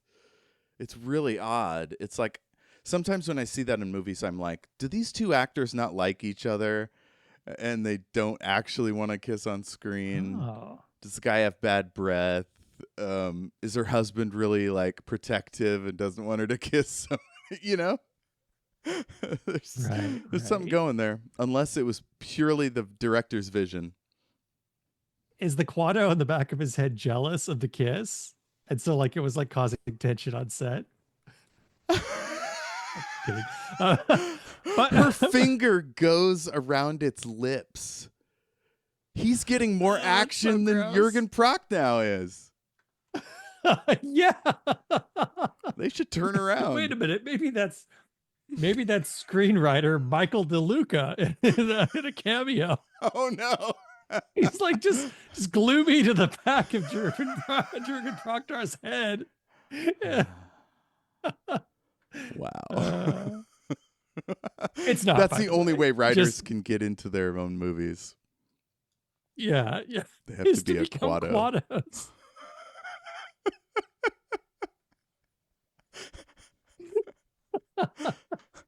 Back at the room, Trent is trying the phone to no avail. Then he looks out of the door and he's jumped on by Styles. No. And she is freaking out. I'm losing me. I'm losing me, John. Help me. I'm losing me. I saw the book. Don't look at it. Don't read it, John. I'm losing me. That little grunt at the end. Oh, I think she does a good job. It's a very disturbing line, too. Her like, delivery listening to someone. Oh, go ahead. No, what were you saying? Oh, her delivery is a little theatrical, but like it, I don't know. It feels right. It reads. It's a creepy line. Like you're listening to someone like losing their identity before your eyes, which is it's a freaky thing to think about. And it's like it's like a hopeless line too, because I mean, what's Sam Neill supposed to do to help her? Nothing. No one can help her now. Is that the end for her? Is she done? I think so. I mean, I think at this point the book has its claws in her, you know. She's under the control of Sutter Kane at this point. Wow. So now we see the lady. Oh wait, no. So she passes out on the bed. He walks out, goes downstairs. He gets to the desk. He rings the bell. Mrs. Pickman. He tries the phone. The lights dim. And then he sees the painting, and the two people on the beach are now full-on tentacle monsters. And the evil church is there. I don't know if it was always there, but he zooms in on it. Oh, yeah. Nice. He hangs up the phone. He pats the desk. He says, "Come on, you old bitch." And then he hears some males screaming. And he goes to find the door downstairs. Oh, I'm just brushing past the bitch thing. We got a lot of bitch in the 90s. We were throwing it around. But, you know, that is not how we talk to our elder citizens, folks. That's right. Be more respectful. So he finds the door to the downstairs, and now we see this lady chopping up a tentacle monster. Trent goes to the top of the stairs. He calls her name. He goes down. He looks around, and there's this snake rattling noise and a cat screech. And he sees the lady with tentacles, and she's got a big knife. And the guy is cuffed, or his tentacle arms or whatever. And yeah, our boy runs up the room. He's calling out for Linda. He says, "We got to go now." And behind the frosted glass, she transforms. Tentacles start coming out under the door. Mm-hmm. The door opens, and she's got this doofy-ass grin. She looks Xanax to the gills. She's like, "What, me? Tentacles? Nah. You're crazy." And we don't see what she does, but he flies through the apartment door into the lobby there, or the landing. What do you think she did there? Is it telekinesis? Did she throw him physically? I think we're dealing with that thing where a villain in a movie has super strength, but they're hurting the protagonist, so they can't actually hurt him, and they just shove him into a wall. Yeah. And like everyone else, people are getting ripped in two, but the protagonist, he just kind of gets like Hollywood shoved. That's right. Safely into a wall. And the door is not a normal door. It's a door that's made out of paper mache. So he goes flying through it. Oh my God, you're right. Like if you went through like some like heavy like New Hampshire door, like from like old like church farm construction, you'd be dead. You wouldn't go through it. Oh yeah. You'd just be crumpled at the foot of the door. Yeah. I'd like to ask Carpenter, like, what am I supposed to think here? Are we dealing with a superhuman insurance adjuster guy? Yeah. Or is that just the worst door in history? You know, right? You're a carpenter, right? We crack open the book. Oh, God damn it. You keep letting him slip. Son of a bitch. Yeah, if we read Hobbs and Horror, there'd be this whole section about how all the interior doors in the hotel are made out of paper just to cut costs. Yeah. He runs to his car. He looks over at the greenhouse. There's a tentacle monster. He drives away, and we're back on Main Street. He stops the car. He gets out, and we see a bunch of local weirdos circling Linda Stiles. How did she get there so fast? She just, at this point, just we're dealing with like spooky rules. Things are just happening. Spooky rules. So Stiles is basically frozen. The people are chanting. There's kids circling the other way around the middle people. And then some fucking Hellboy ass motherfucker with an axe comes up and menaces him and says, "Fuck you!" and then runs off. Once again, our main character is protected for the time being. What's that book or that movie where Will Ferrell is being written by Emma Thompson? I forget, but That's a fun premise for sure. Anyway, I'm picturing Sutter Kane in his evil cathedral going, she just says fuck you and runs off. That's good, huh? Evil Cathedral is a good turn of phrase. That's a regular cellar door. Yes. Cellar door of the evil cathedral. Oh, yeah. Sutter Kane is taking notes. Yes. He busts into the bar, and Gun Guy is in there. He's bloody against the wall. And at this point, Trent is just over it. He's had enough. Mm-hmm.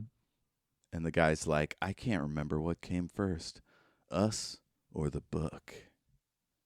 Trent hurls his glass at the wall. We are not living in a Sutter Kane story. This is not reality. Reality is not what it used to be. Yeah, I had that in my notes too. It's a great line.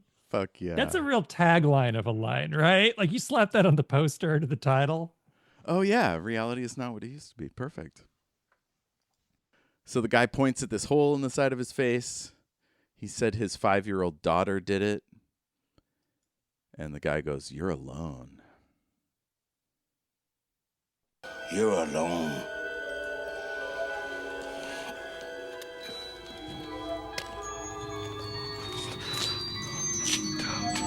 I have to. He wrote me this way. Huh. Those are some big last words. Pretty grim. Yeah. He wrote me this way. Free will is gone. Everyone's now a side character. Oh, man. And that is the end of Vigo the Carpathian, who actually is the same actor. Like, it's not even a joke. That's the guy from Ghostbusters 2. Oh, yeah. No. We were being serious. That's Vigo. Yeah. For sure. I think he's a German boxer. I forget. Nice. He's got that kind of like prize fighter nose. So after he offs himself, we get this good shot of blood dripping down his hand. That's a good one. Next, Trent goes out, sees the line of weirdos. They're menacing him. Styles is in the car and hits him. Oh, she's outside the car. She hits him, and then he just lays her out with a big old punch, puts her in his car. He can't find his keys, and so Styles whips him out and fucking swallows them. What? That is great. Because so they're like being, like there is a mob of axe wielding murderers closing in on them about 15 feet away. And she's just like, and like swallowing the keys. And he's just like, what the hell? He can't get the keys out of her mouth, so he punches her again, gets a screwdriver out of his glove box, hot wires his car, and drives out of town. I'll never leave the city. Why don't I learn? Are we leaving? We're already home. It's a weird thing to say. We're already home. Then why is the car still moving? What the hell? If this guy's making promises he can't keep right here. So he can't find the highway. Kane's writing me. He wants me to kiss you. Why? Because it's good for the book. Jesus! What the readers want to Oh, read. God!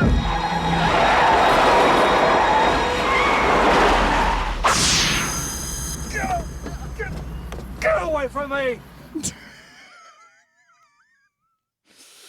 That's not how you want a date to end. No. I mean, we've all been there.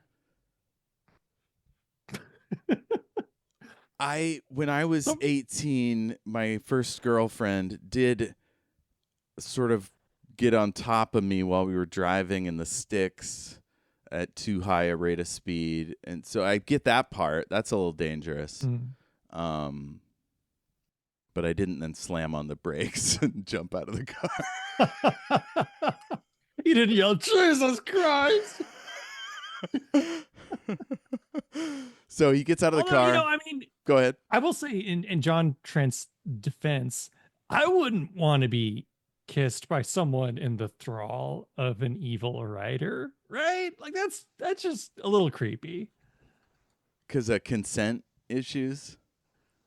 Yeah, just like because like at this point, like I don't know. I mean, maybe next thing you know, she'll bite off your nose, or like Oh, something will right. pop out of her Yeah. eyes, or like you're in a horror movie at this point. Now it's like that thing that always happens in movies where people like like a volcano will go off or something, especially in the 80s and 90s. All of a sudden, there's the love scene, and it's like, did this really? I mean, come on, I don't know where like they're being chased by aliens at this point. What's going on? That's kind of what this this feels like. Just like now is not the time. We're actively driving away from axe murderers.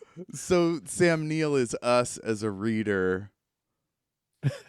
I don't know where I'm going with this. It's like, this doesn't make sense. This shouldn't go here.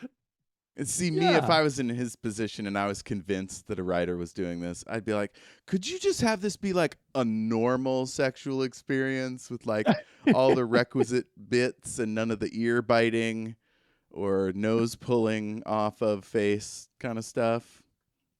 Yeah. And then see what happens. Yeah. Or better yet, just like, could you just release everyone from your evil schemes and maybe go back to writing, dime store novels? That'd be good. So there's a payphone with a bike and a white-haired old man on the side of the road. And then Styles peeks out from behind the car and says, Kane has a job for you. Oh. And she comes out walking in this gross way, with like the body upside down and like all crab-like. Like the Exorcist spider walk. Her head's doing these weird unnatural things and she's laughing. He gets out of the way, gets in his car, and bails. And Styles is still giggling as he's driving away. It's really creepy. What I think what they do is that they made up a Styles rubber mask and put it on upside down on a contortionist. So you're basically looking at like someone who's doing the traditional like movie spider walk, but then their head is reversed. The effect isn't like totally hold up in Blu-ray quality, but it's, if you saw this in real life, you would run the other way. Like it is messed up to look at. Yeah, it's some disturbing imagery. One of the 60th anniversary Doctor Who specials, Wild Blue Yonder, there was a scene where one of the characters there does essentially the same, excuse me, the same upside down movement and head twist and stuff. Ooh. It's so scary, but with better effects. Yeah. Oh, nice. I'd love to see them up against each other and see which one gives me more heebie-jeebies. I wouldn't. I don't want to see that. Let's. My heebies are jeebed enough. I'm spooked. Let's see. Styles is giggling. The lane marker burns bright. All of a sudden, he's back in town, being menaced by evil townies. And he says, a few bad calls, a few wrong turns. And then he sees Styles riding on the back of old mate's bike. She looks totally back to normal. Her head's not all fucked up. Yeah. And she giggles some more. But what's weird about that is her face is all like reserved as he drives by. And then the giggles start. Again, it's more like, what is happening right out of frame? Ugh. It's very creepy. At At this point, reality is just fully breaking down. Yep, he keeps driving. The lane marker burns again. And he's back in town with the evil townies. No! This is the enduring segment that I always thought about, even after the first time. The more I learn it, the more I find also creepy parts. But just trying to get out of a town. I don't remember the first time I came across this. Was it Scooby-Doo? The trope that you keep going forward and then you appear going back the other way. That you can't get away. I don't know when the earliest example of that was. It's very creepy. So he reverses, he spins around, keeps driving into the night, more giggling, and he's back in town again. And he just decides, and this is what I was saying before, like, paranoid schizophrenic, been assailed by all this stuff for days and days at a time. Maybe they're not sleeping, and they're like, all right, I have no choice but to do violence, right? There's fucking demons blocking my path. I can't get away. And he runs his car through the crowd. And even for all that, Carpenter doesn't show us people flying off away from the car, right? Nobody's like breaking bones, smashing their head on the ground. They're just sort of floating away from it. Yeah. And then she's there on the other side of the line, and he veers off to the right and crashes into something. There's a really great like spark effect. I don't know if they used fireworks or what, but that they cut from his hood like revving, and then sees her face, and then boom. Oh, the crash is really good. Carpenter can do a crash. Yeah.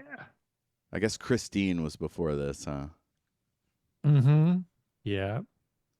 So he wakes up in a confession booth. Yeah, the confession booth. Oh.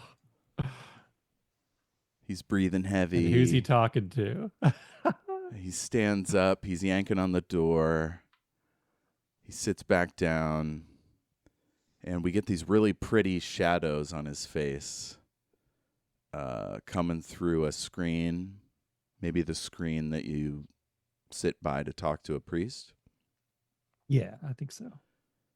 He takes out a smoke. He pulls out a match. He reaches down to scratch it on a screw head. And then light, like white light, appears through the screen. So he goes over and kind of peeks, tries to see through it. And that's when Kane starts talking. And he's saying all this weird shit about religion. And he says, no one's ever believed it enough to make it real.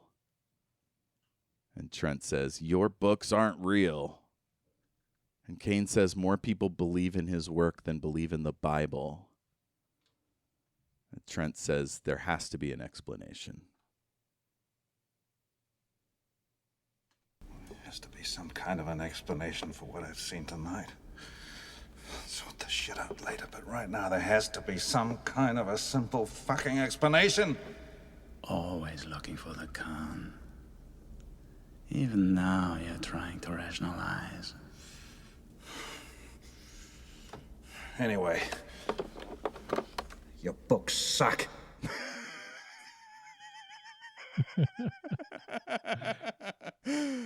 So Kane says, you got to read the new one. It'll drive you absolutely mad. When people begin to lose their ability to know the difference between fantasy and reality, the old ones can begin their journey back. The more people who believe, the faster the journey. The more people believe, the faster the journey. We see that in our modern context with Fox News and right-wing jagoffs doing the big lie, trying to convince us that immigrants are Satan or whatever the hell. And if enough people believe, it becomes true, or at least true enough to do a pogrom or whatever your thing you want to do is. And then there were other kind of like a reflection of that earlier in the movie where it's talking about how it's touching on like I believe Styles was saying that like if enough people are insane, then the same people would be insane. Like it would flip basically, and which is of course kind of reflected throughout history where like someone will have something like germ theory, right? And at first society considers them like mad because they're washing their hands before they do operations. What is wrong with you? And within 100 years it's now considered, of course you would. So just kind of like touching on the power of belief, which I love. It's one of the elements I love about this. It pops up a lot in my own like horror writing, like belief manifesting as reality. It's a fun trope. It's a fun cliche to mess around with. I like how meta it is too for a writer, because in the Platonic ideal, your ideas, your words will make a difference, even if it's just to give people a really great time. But it can also mold ideas, foster empathy, all kinds of stuff.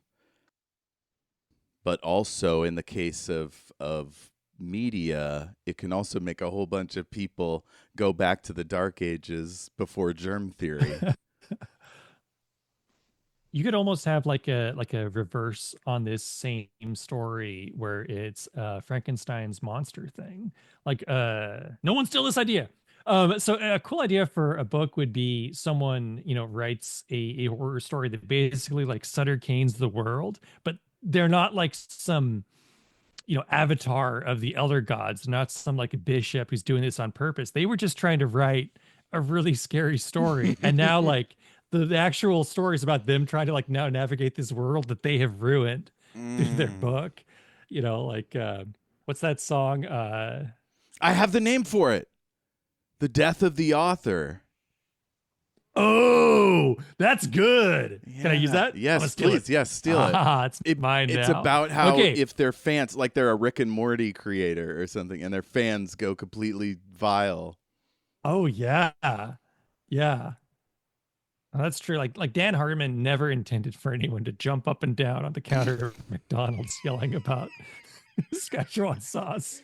Like that was not his artistic intent.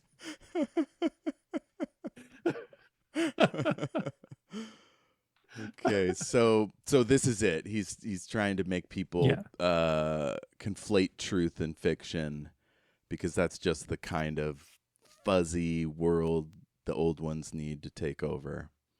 And he says this one will be very popular. He says, "Want to see?" and shoves Trent's head into the wall. He sees all kinds of stuff. I don't know if I could describe the specific images.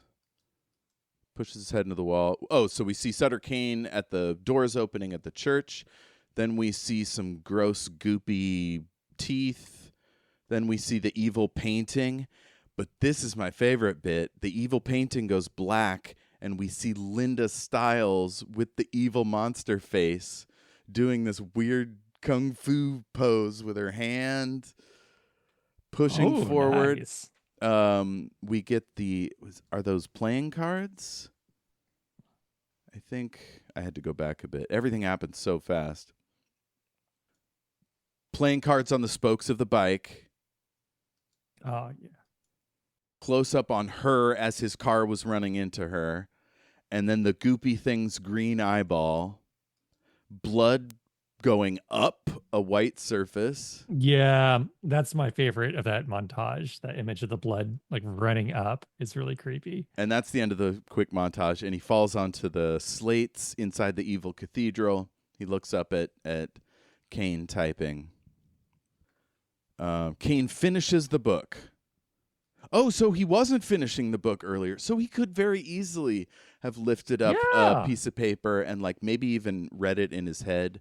Although this movie never lets us into his interiority, so that might break that. But somehow maybe he says it out loud. He would just have to loudly narrate it. Yeah. He just like clackety clack on the typing keys, like, and then Linda Stiles is totally into me because I'm super hunky. Perfect. Perfect retro rewrite. So he pulls it up. He says, "All done, in the mouth of madness." And he tells Trent to deliver the manuscript to the publisher. Or he basically says, "You will." You are what I wrote. Like this town. It wasn't here before I wrote it. And neither were you. No. What? I know what's real. I know what I am. And nobody pulls my strings. Well, that's a big twist. Absolutely. All along, he's been a character in the novel. So the agent had read to the end. So that's how he knew that Trent would bring back the manuscript. So the guy tried to stop him.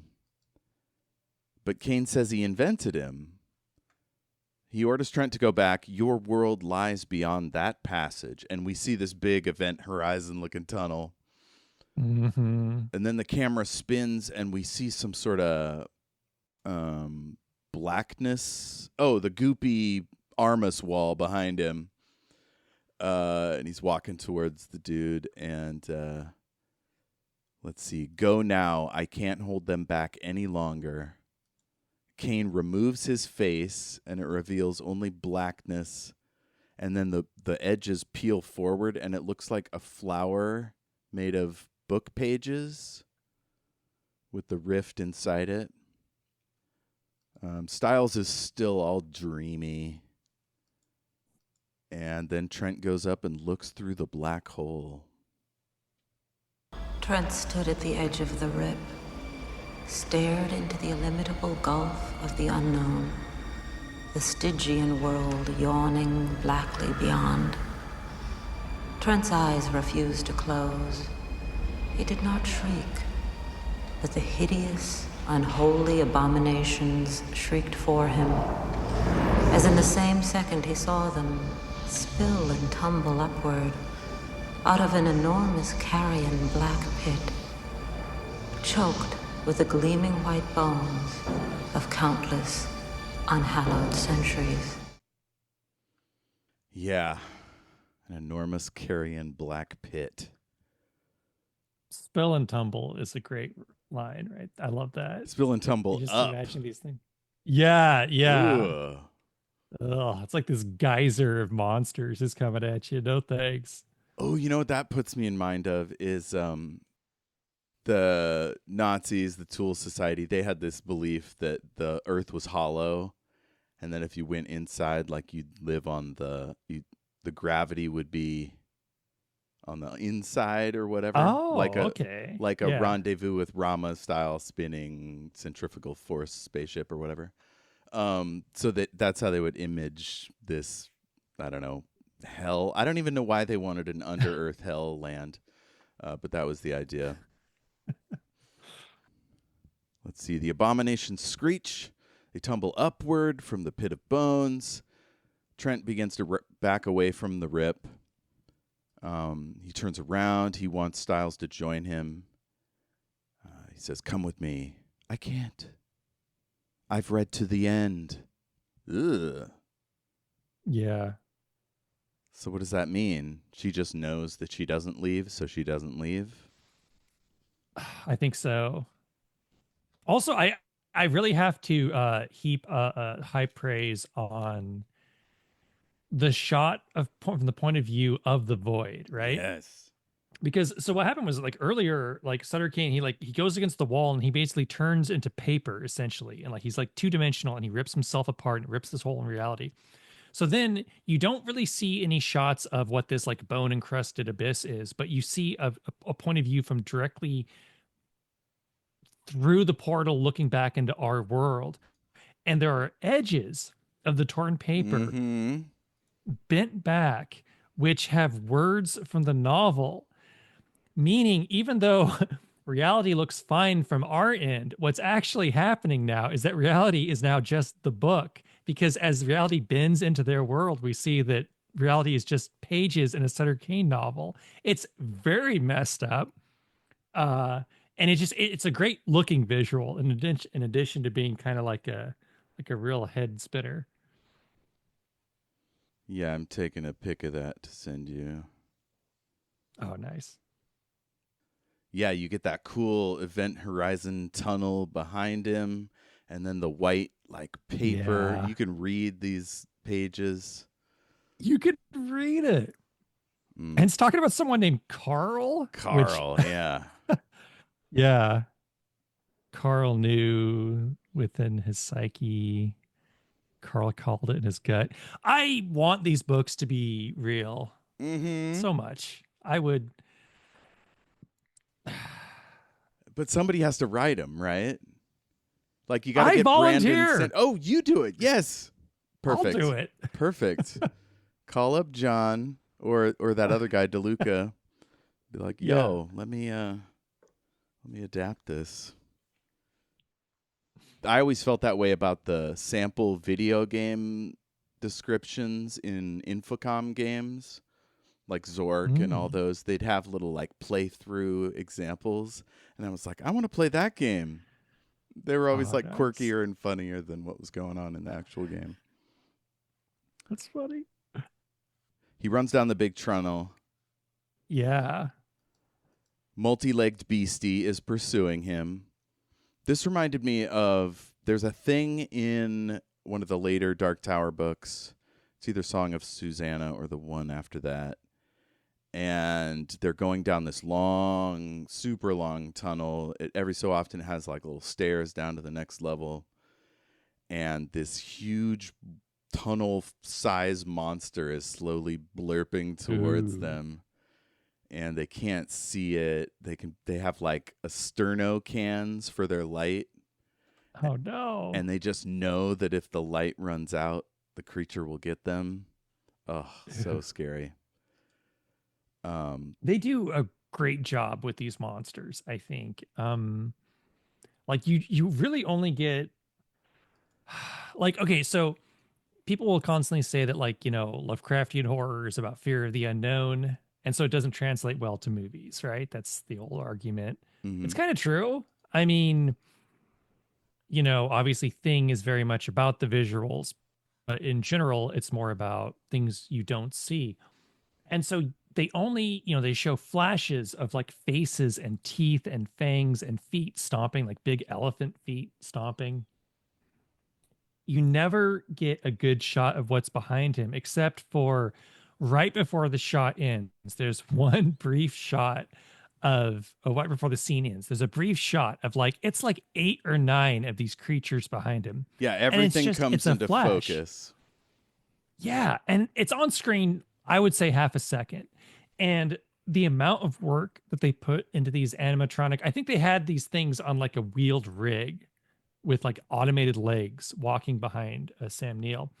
The amount of work must have been months of preparation. And they only show it in the movie for half a second because that's what makes it scary. And I really admire that level of restraint, because they could have shown a lot more of these monsters. They would have looked fine. You know, you would have got more creatures feature effects for the trailer or whatever, but they didn't. They're just like, nah. Yeah, I honestly think this last shot, I sent it to you in the chat, that the only reason it's all in focus is for the monster effects people to put on their reel. You know, it's like, okay, here's all the money we spent. Here are all the critters, you know. Oh, they're so messed up. Yeah, it's really good. And presumably they're all a part of one thing, right? Or are these several different monsters? I think the fact that it's so scrambled that neither of us are sure is like another like testament to how great they are. It could be like a mass, like this blob-like mass. It could be like an army of like cavorting like little imps just like bubbling up from the abyss, you know. Multiple layers of teeth. No, thank you. Sorry, I just had to get another glimpse. So badass. Oh, it's all good. You could see down the thing's throat, more tentacles. Oh, and then he falls. He's being surrounded. And I love that shot too. We see more of them. There's a little more light. It's a lot of pink, just sort of massing over him. It's like he's being returned to the womb. And all of a sudden he's on the street in the middle of the goddamn day. Yeah, it's like some nice country road crossroads.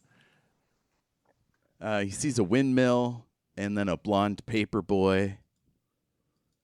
The kid asks if he's been in an accident.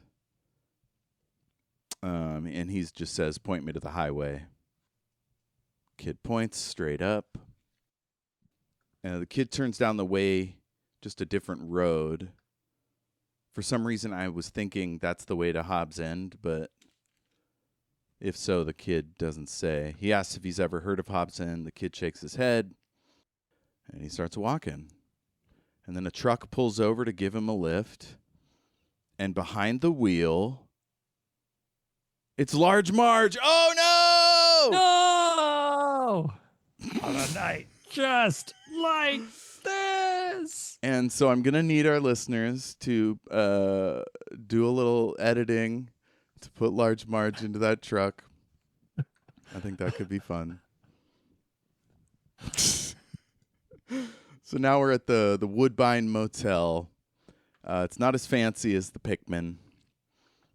It's kind of 70s-ish. The pictures aren't evil, as far as I can tell. There's a rumbling bed. Have you ever been on a rumbling bed? Unfortunately, yes. I stayed in some crappy hotels when I was a kid, and for a quarter, I could make the bed rumble. You better believe I was like, give me a quarter. This is great. So on the TV, some gorilla robot carries something off. I swear I saw that on Mystery Science Theater at some point. Oh, the robot monster. That is a famous B movie. Yeah. Robot monster. It said 9:17 on the clock. I don't know if that's significant, but I just thought I'd mention it for our numerology heads out there. He goes to bed. Next day, he goes to the manager's office, and he leaves $1 on the desk, picks up a paper, and Colin Farrell is the hotel clerk. Dude, I was literally, I was like, mental note, look this guy up. Who the hell is this? Right? Yeah. Do you remember that old meme where it was like ridiculously photogenic jogger or something on Reddit? Did you ever see that? There was some dude running a marathon and he was just really good looking, and Reddit, like everyone started like drooling over him, and they dubbed him like ridiculously photogenic jogger, and he became like a brief internet celebrity for a while. But that's what this reminded me of. You're like ridiculously photogenic hotel clerk. So the guy looks down, and there's a big ass package with John Trent written on it in Sharpie. So some evil asshole physically went to Kinko's or whatever, printed these up, came to whatever random place he was. He's like, who delivered this? He grabs the guy, and then somebody else, maybe the guy's dad, is like, I didn't see shit. And so he goes to the room. He's looking at it. Of course, it's the manuscript, In the Mouth of Madness.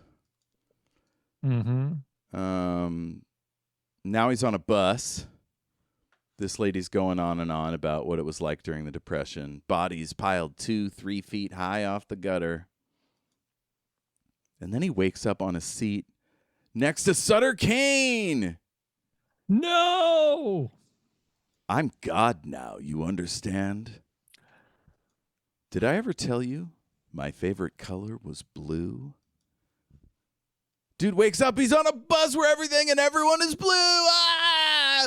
No. Another double dream.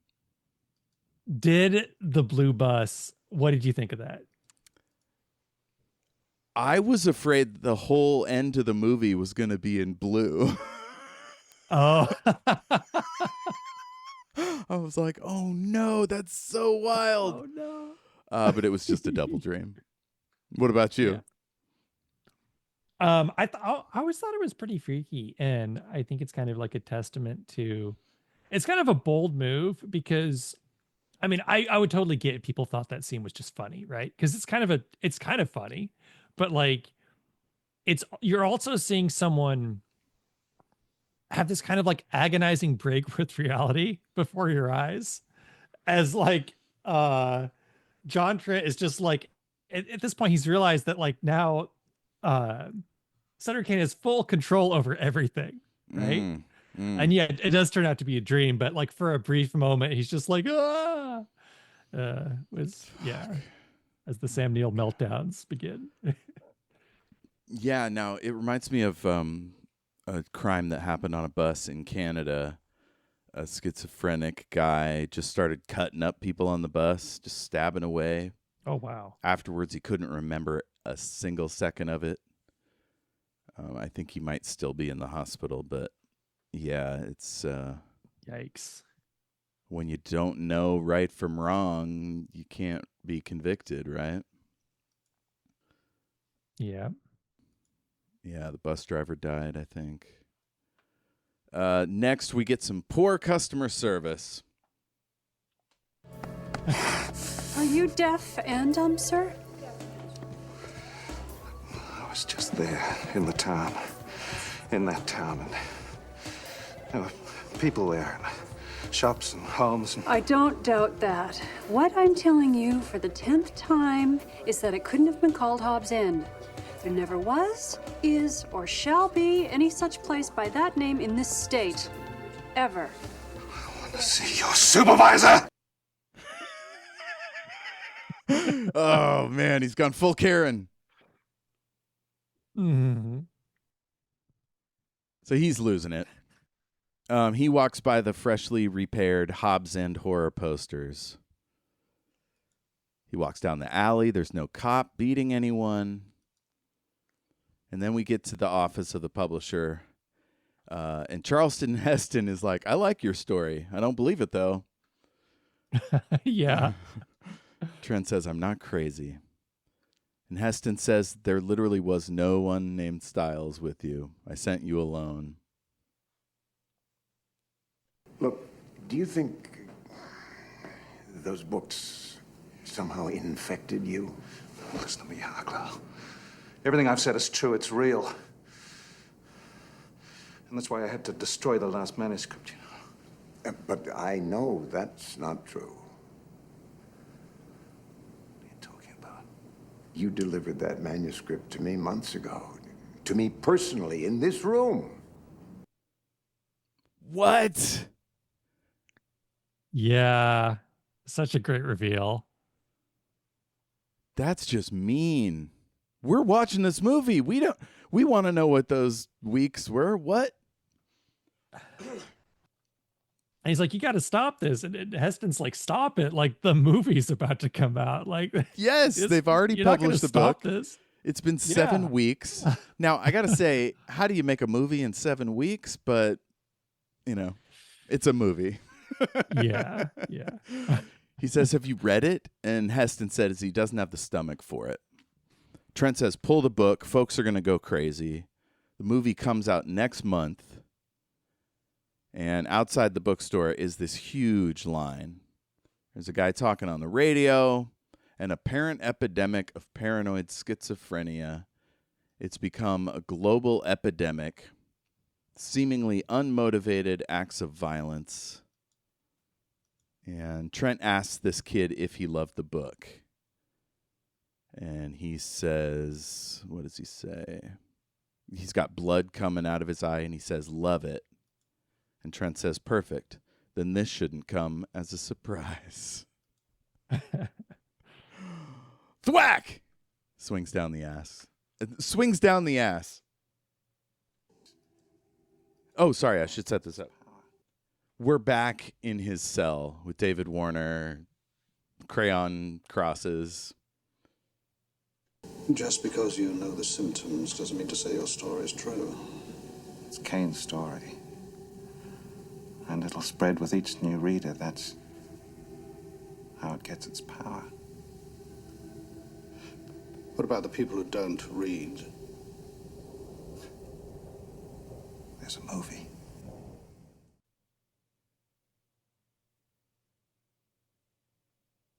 For the In the Mouth of Madness remake next year, it's going to be like, what about the people who don't watch movies?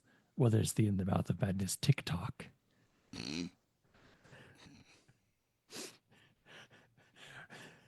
We've condensed the tale down to 15 glorious seconds. And it will drive you insane. So get ready for that. I was wondering if I can read the outro, which I have written down here, about the species. Ooh. I love the Sam Neill quote. Please, yes. The kind of, yeah, okay. So this being the end of the Apocalypse trilogy. This is John Carpenter having some fun with the end of the world here. So Trent tells the government interviewer guy, he says, every species can smell its own extinction. the last ones won't have a pretty time of it. And in 10 years, maybe less, the human race will just be a bedtime story for their children. A myth, nothing more. So what takes over? The monsters? I think so. Yeah. Okay.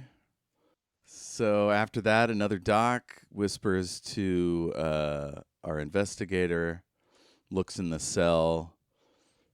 Warner says it's useless, that Sutter Kane is causing the epidemic.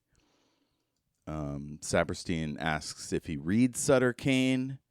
The doctor doesn't say, and lightning crashes. Trent looks around his cross-wall room. Lightning continues. You hear a man screaming. There's monster noises. Somebody's legit being murdered right outside his room. And the screaming suddenly stops. The lightning stops as well. The door starts pounding. The light flashes. Someone's busting open the door with some kind of crowbar or something. Trent looks out his window, sees no one. But from our perspective, we can see blood and gouges on his door. He opens it. He peeks out. There's no threats, so he leaves his cell. And as he goes around the corner, we see it's just a sea of devastation. There's papers everywhere. He's stepping over boxes. There's sparks coming out of a circuit breaker or something.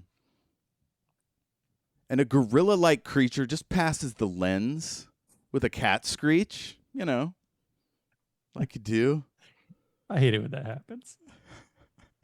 He gets to the front desk. There's this creepy report on the radio. There's blood on one of the machines.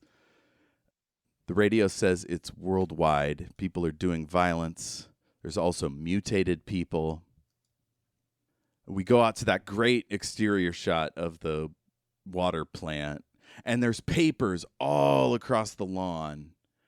Like, it's not just a book exploded in the hall. It's like in the entire world. And so he arrives at a defunct ambulance. And we see that In the Mouth of Madness is airing in the town cinema. For if for any reason you are one of us who hasn't become infected, take shelter immediately. Do not trust any friends or family members. I repeat, do not trust friends. So that's going as he's walking into the theater. And he sits down. He's got his popcorn. He's watching the movie. The whole thing's just washing over him. And he starts laughing. So this is all just scenes from the movie that we've already watched. And this brings us to the end.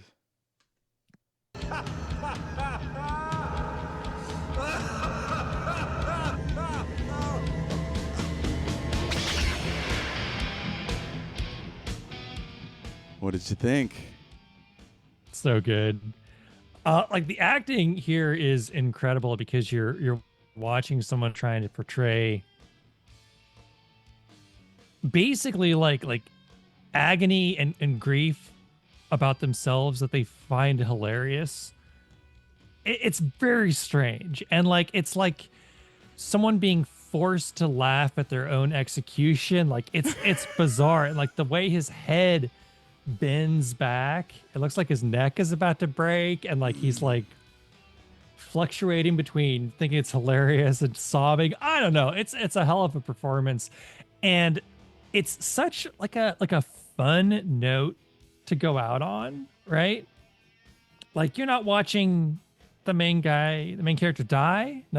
He's watching a movie. He's having a fun time, right? Yeah, it's not like The Road. He's not holding his intestines as the fire slowly dies out, you know?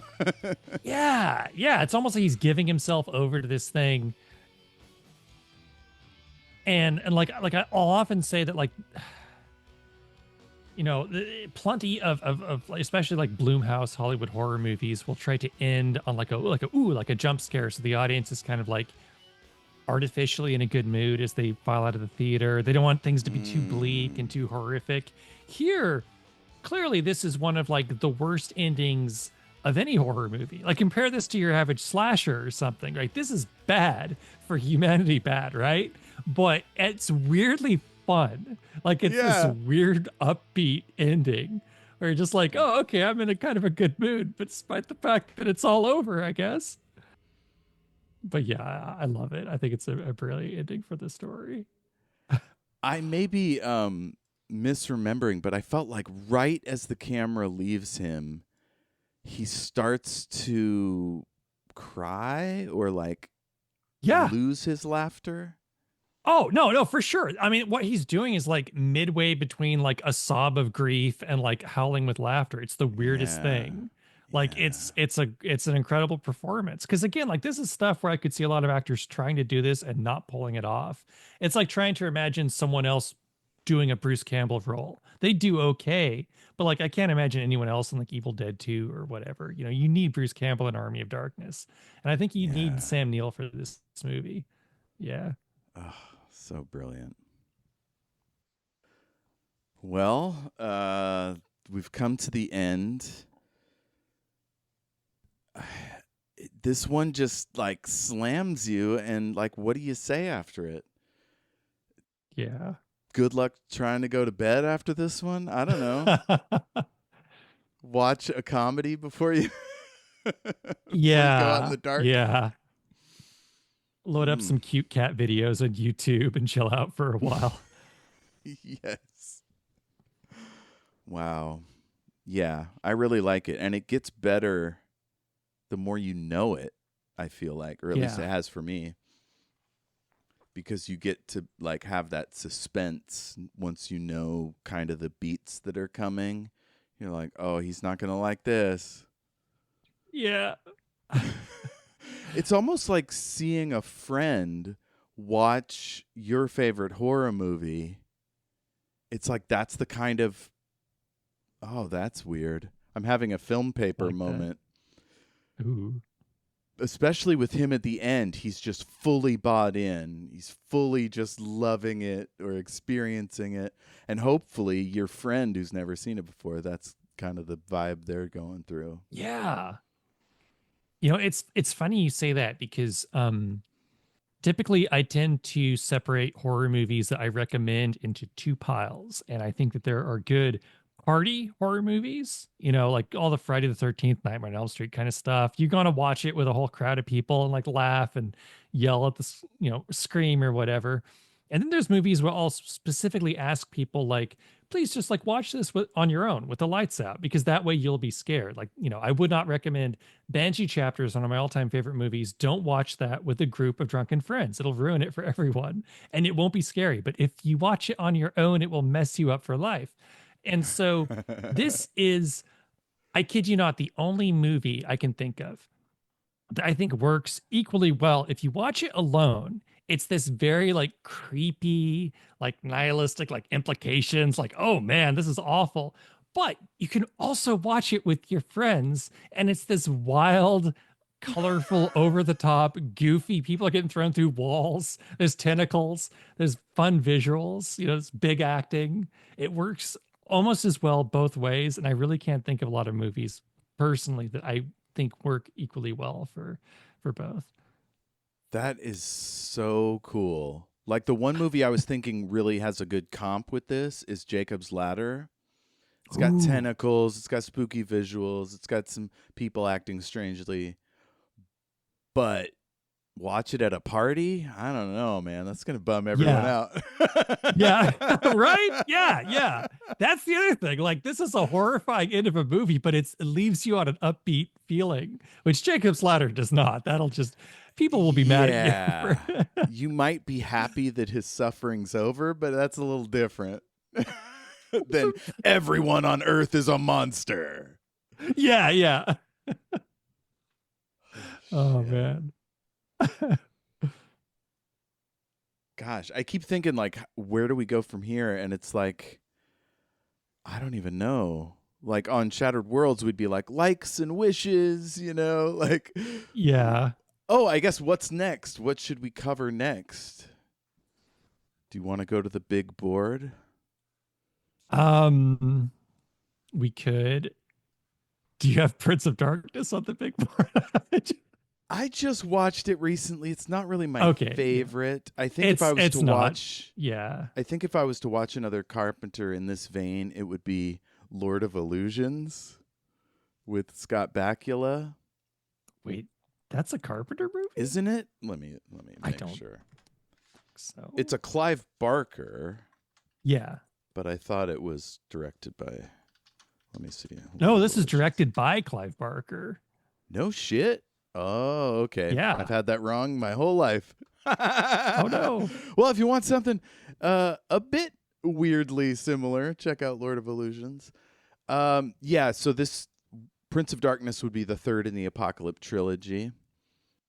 Yeah, I think I personally I think given the theme of this podcast, I would rather do movies and whatnot that at least one of us truly loves, right? Like as fun as I had doing The Hogfather, I think the fact that neither of us are like hardcore Hogfather fans made it a little bit tough. And so like neither of us are hardcore Prince of Darkness fans. So it'd almost be like we should save that for someone who actually is like a super fan. Yeah, to get granular, you really want to have somebody that can be like, "Ooh, look at that shot. Look at, check out this sound cue."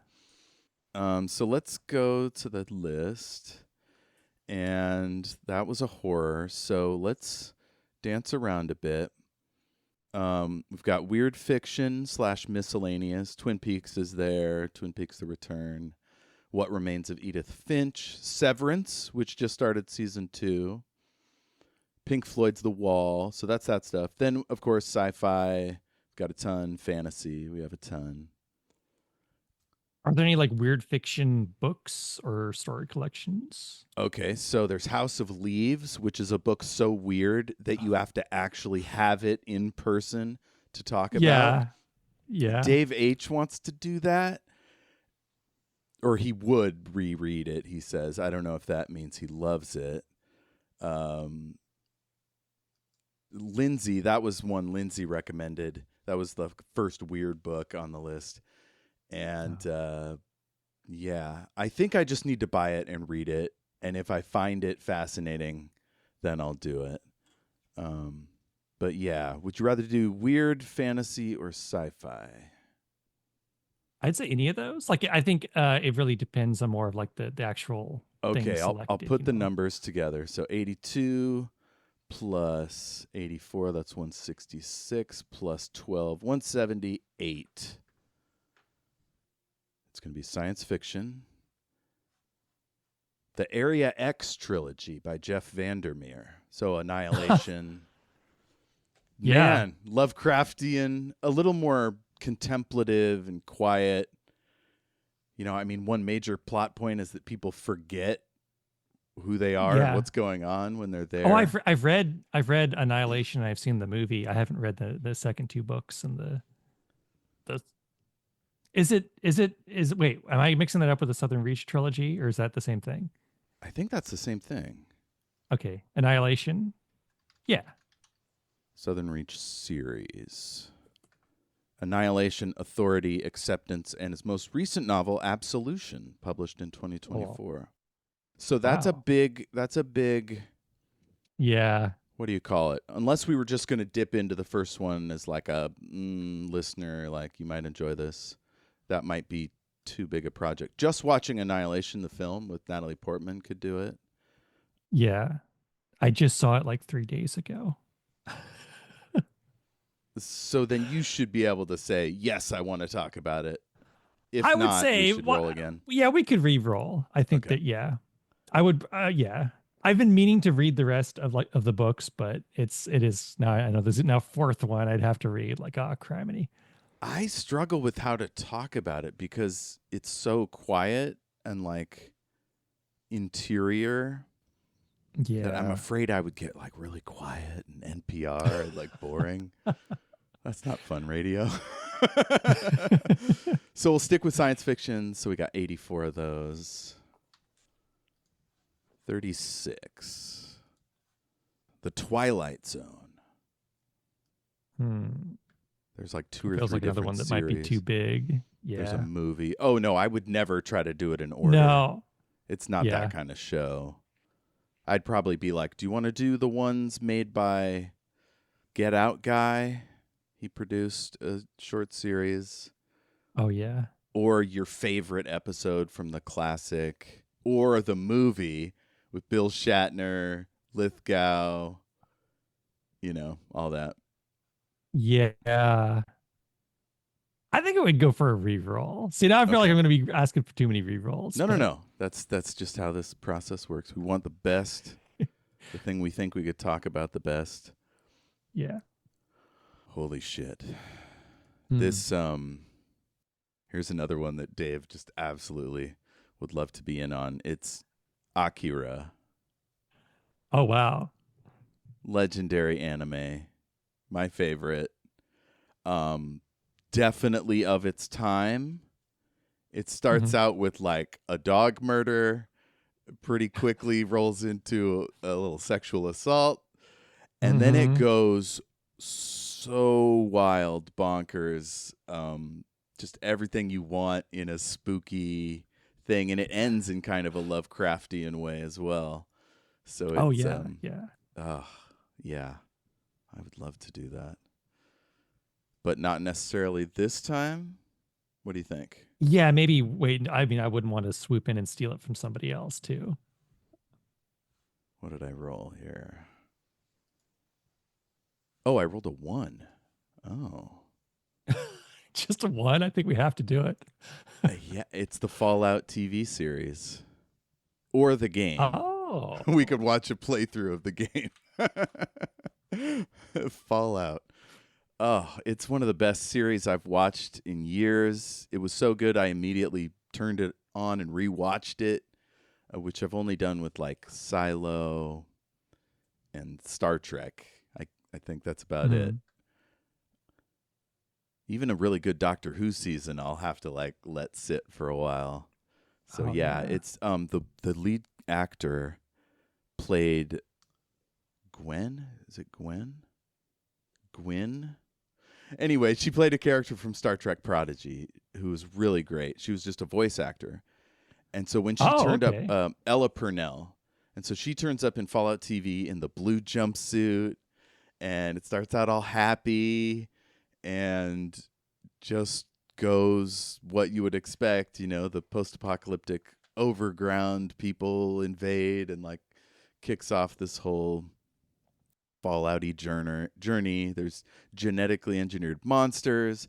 There's a guy who survived the nuclear apocalypse and is a ghoul. They're like these immortal skeletal people with kind of funny, raspy voices. I don't know, maybe the radiation messed up their larynx.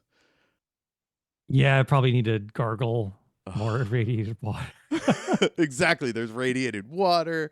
There's giant cockroaches. I think that sounds pretty fun. I'm just worried that like a whole series, like a whole season might be a lot to do. Yeah, I mean, it could just be the first episode.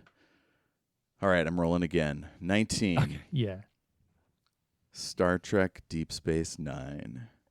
Oh my goodness. These are so long, Jeff. So many TV series. It's because I love TV. So I know. 43. I really struggle. Oh, we're back at the Area X trilogy. Damn. You're kidding. Number 3. Should we just do that? If it comes up again. Okay, yeah. Then it'll be the complete trilogy. Number 3, Doctor Who. Oh my God. Just all 9 billion hours. There are as many episodes of Doctor Who as there were crosses on Sam Neill's wall. 75,000. Well, especially because it's got book ranges, it's got audio books. Like, so at the very beginning, you'd have to be like, do I want the new series? Do I want Ncuti Gatwa's first series, new to Disney? So that's like a new reboot. Do I want the classic series where we first see the TARDIS and Barbara and Ian and his granddaughter Susan, and they go to cave people, and the Doctor almost brains somebody with a rock? What? Doctor Who? To keep from, so they can get away and keep from getting caught by the cavemen. Yeah. Oh, it's a wild start, but I don't know if I can subject anyone that's a bit much to Doctor Who. I kind of think you Who's need not like an into it. entirely separate Doctor Who podcast, really. Someday, baby. Star Trek: The Next Generation. How about we get out of sci-fi? Because it's all TV series. Let me see if I can get a single one. The Expanse. That's another series. 83. Citadel Diana. That's another series. Semiosis. That's a book. It's a very good book about a sentient bamboo and people colonizing a planet. It's by Sue Burke. I highly recommend it. Let's see. Number 9, Star Wars: The Empire Strikes Back. It just kind of feels like attached to a whole series. How about fantasy? I feel like All we'd right, have let's better do luck it. in fantasy. Yeah. Let's do it. Yeah. Because I'm turning down all this classic sci-fi like a jerk. All right. Let's see what happens here. 54. Beetlejuice. Ooh. The original. Yeah, that's one. Yeah, I could do Beetlejuice. You could if do you'd want to. Beetlejuice? I don't. Yeah. I like it. It's good. What do you think? Hey, we this could, is we all could you. roll This- again. This is your turn. It's one of my all-time favorite movies. Oh, although you did choose the last one. Yeah, I kind of feel like So I'm going to reroll. this is tricky. Yeah. You get vetoes. Of course you do. I don't want to, Okay, now what is this? It's called Amethyst. I think it's a comic. Oh my God. I told you about that. Have you heard of Amethyst? Was that you? Yeah, that was me. You asked me what comics I liked, and it was one of them was Amethyst. Princess of Gem World. Yeah. Dude, hell yeah.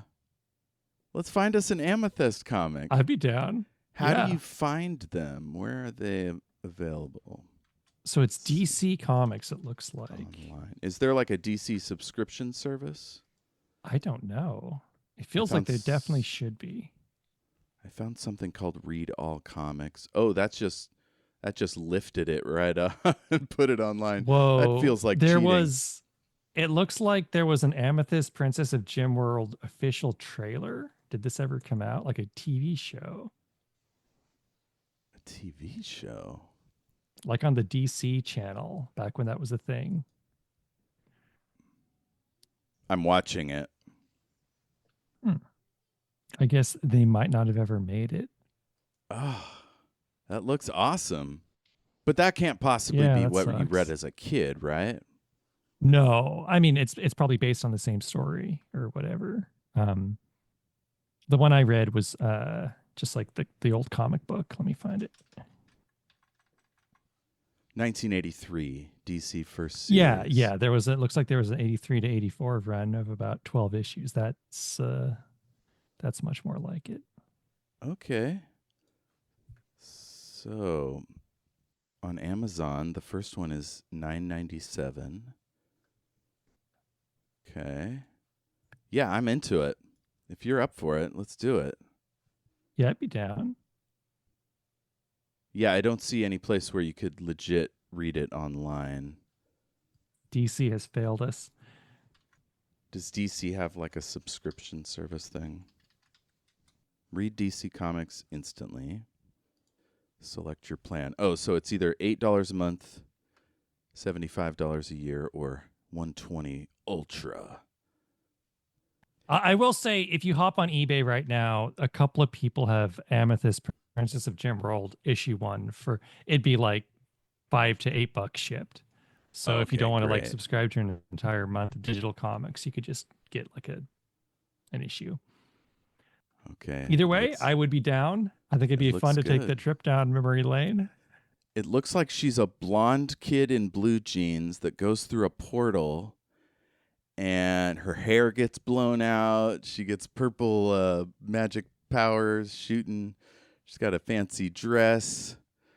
She looks a little like Joe Grant from Doctor Who, Third Doctor. That's exciting. Fantasy kind of, I guess first they call issue. It portal fantasy or whatever, some from Earth going to a fantasy land. But then at the end of the day, she has to go home. So it's not just like someone crosses over and then they're permanently in the fantasy world.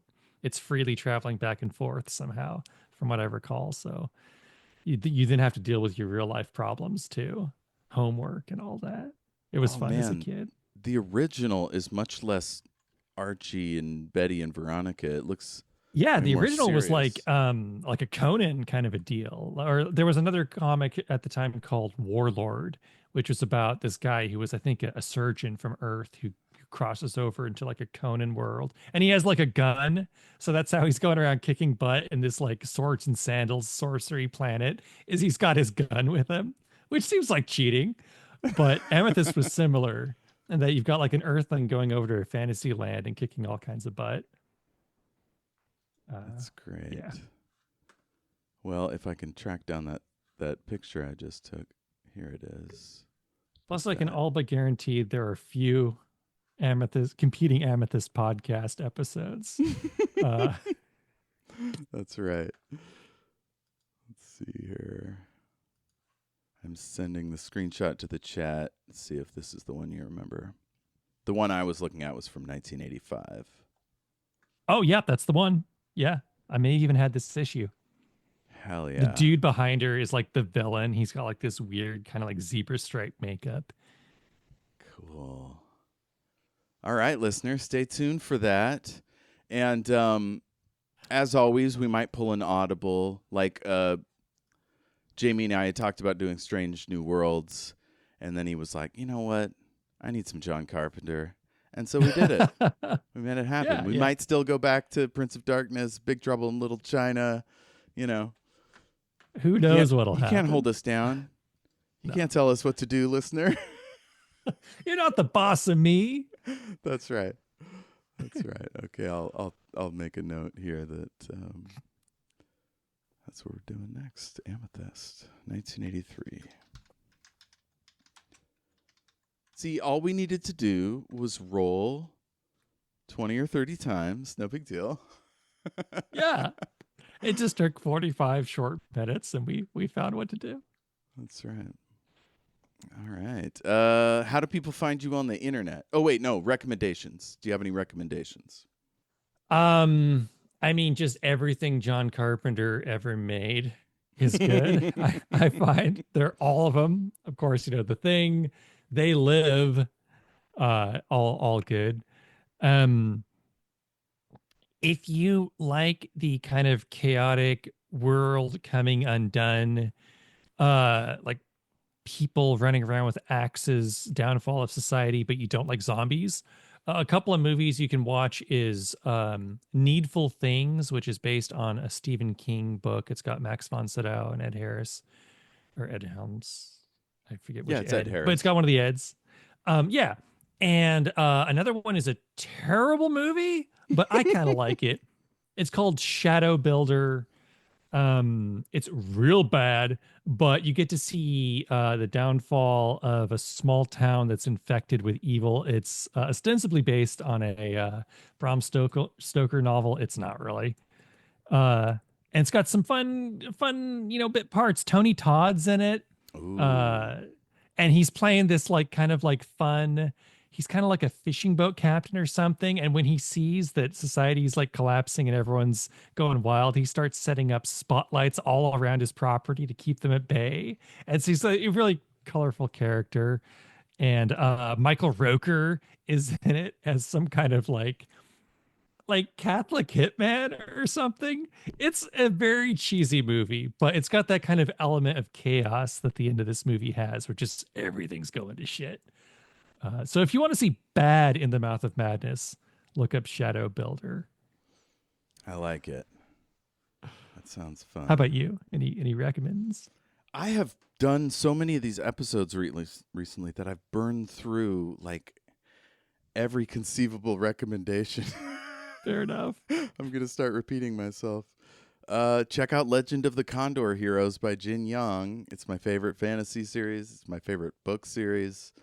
The first one's called A Hero Born, and I can't imagine that anyone would not love it. It's like a wuxia story with like named martial arts moves.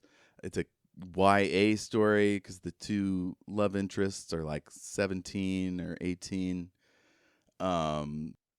It's got all the wild coincidences you would expect in a sort of epic fantasy tale. Genghis Khan makes an appearance. Nice. There's like martial arts masters who are like head and shoulders better than their people below them, so they all have to band together and fight like 1 versus 7, and then they're like, this is dishonorable, so they break up, and then they fight in other configurations. I mean, it's incredible. Prose is lovely. The audiobook is narrated by a friend of my other podcast, Daniel York Lowe, who's a Asian British guy, and he just has the most mellifluous voice. All his character voices are spot on. Yeah, check that out. It's a translation, the only one I know of, but it's huge in China. Like it's like the Star Wars of China, in a sense. Wow. Like everybody's. And what was read it called over there. again? It's called The Legend of the Condor Heroes. Oh, Condor Hero. Which is just a translation thing in China. I think it's something like the big bird. It's like a magical bird that doesn't exist in our world. Oh, okay. Yeah. We have a big bird too, but there's a lot less fighting configurations on his show. Oh shit. Okay, you know how in Star Trek they only use stuff that's in the public domain?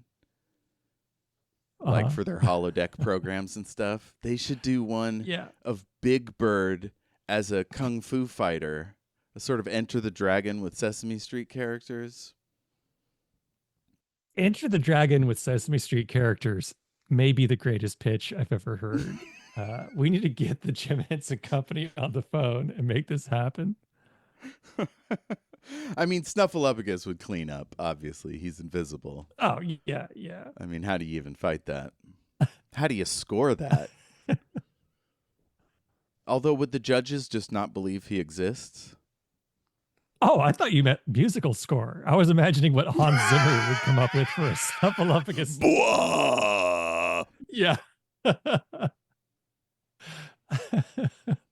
Oscar the Grouch would have to be the commentator, the announcer.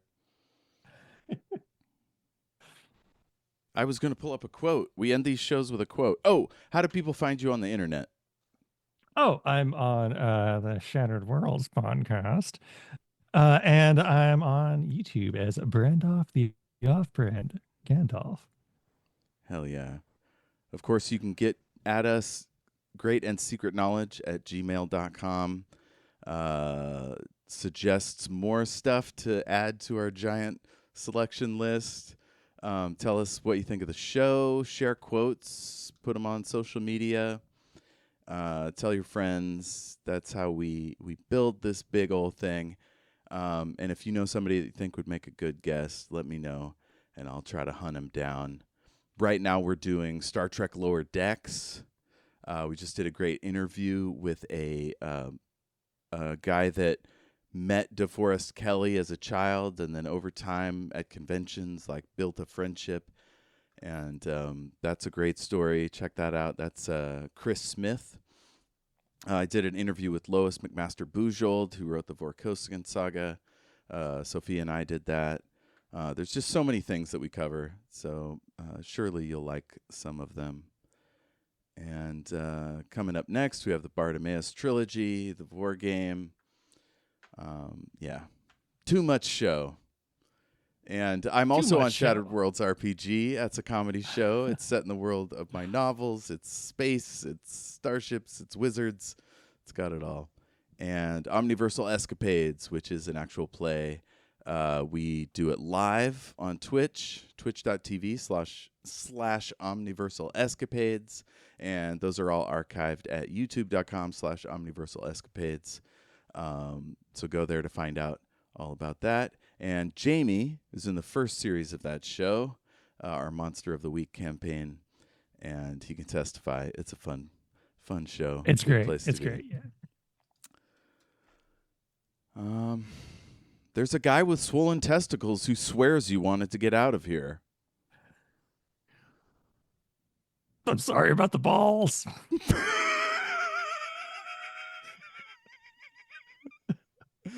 We did it. Yeah. Highbrow commentary. That's right.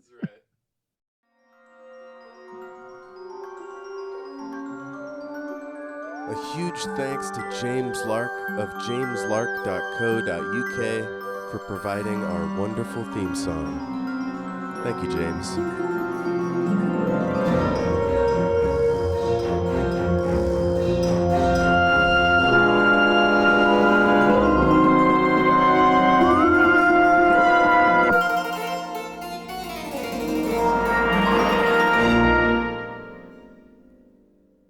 I see. I hate that child. Yeah. The worst. Got anything funny before we start in earnest? No, not really.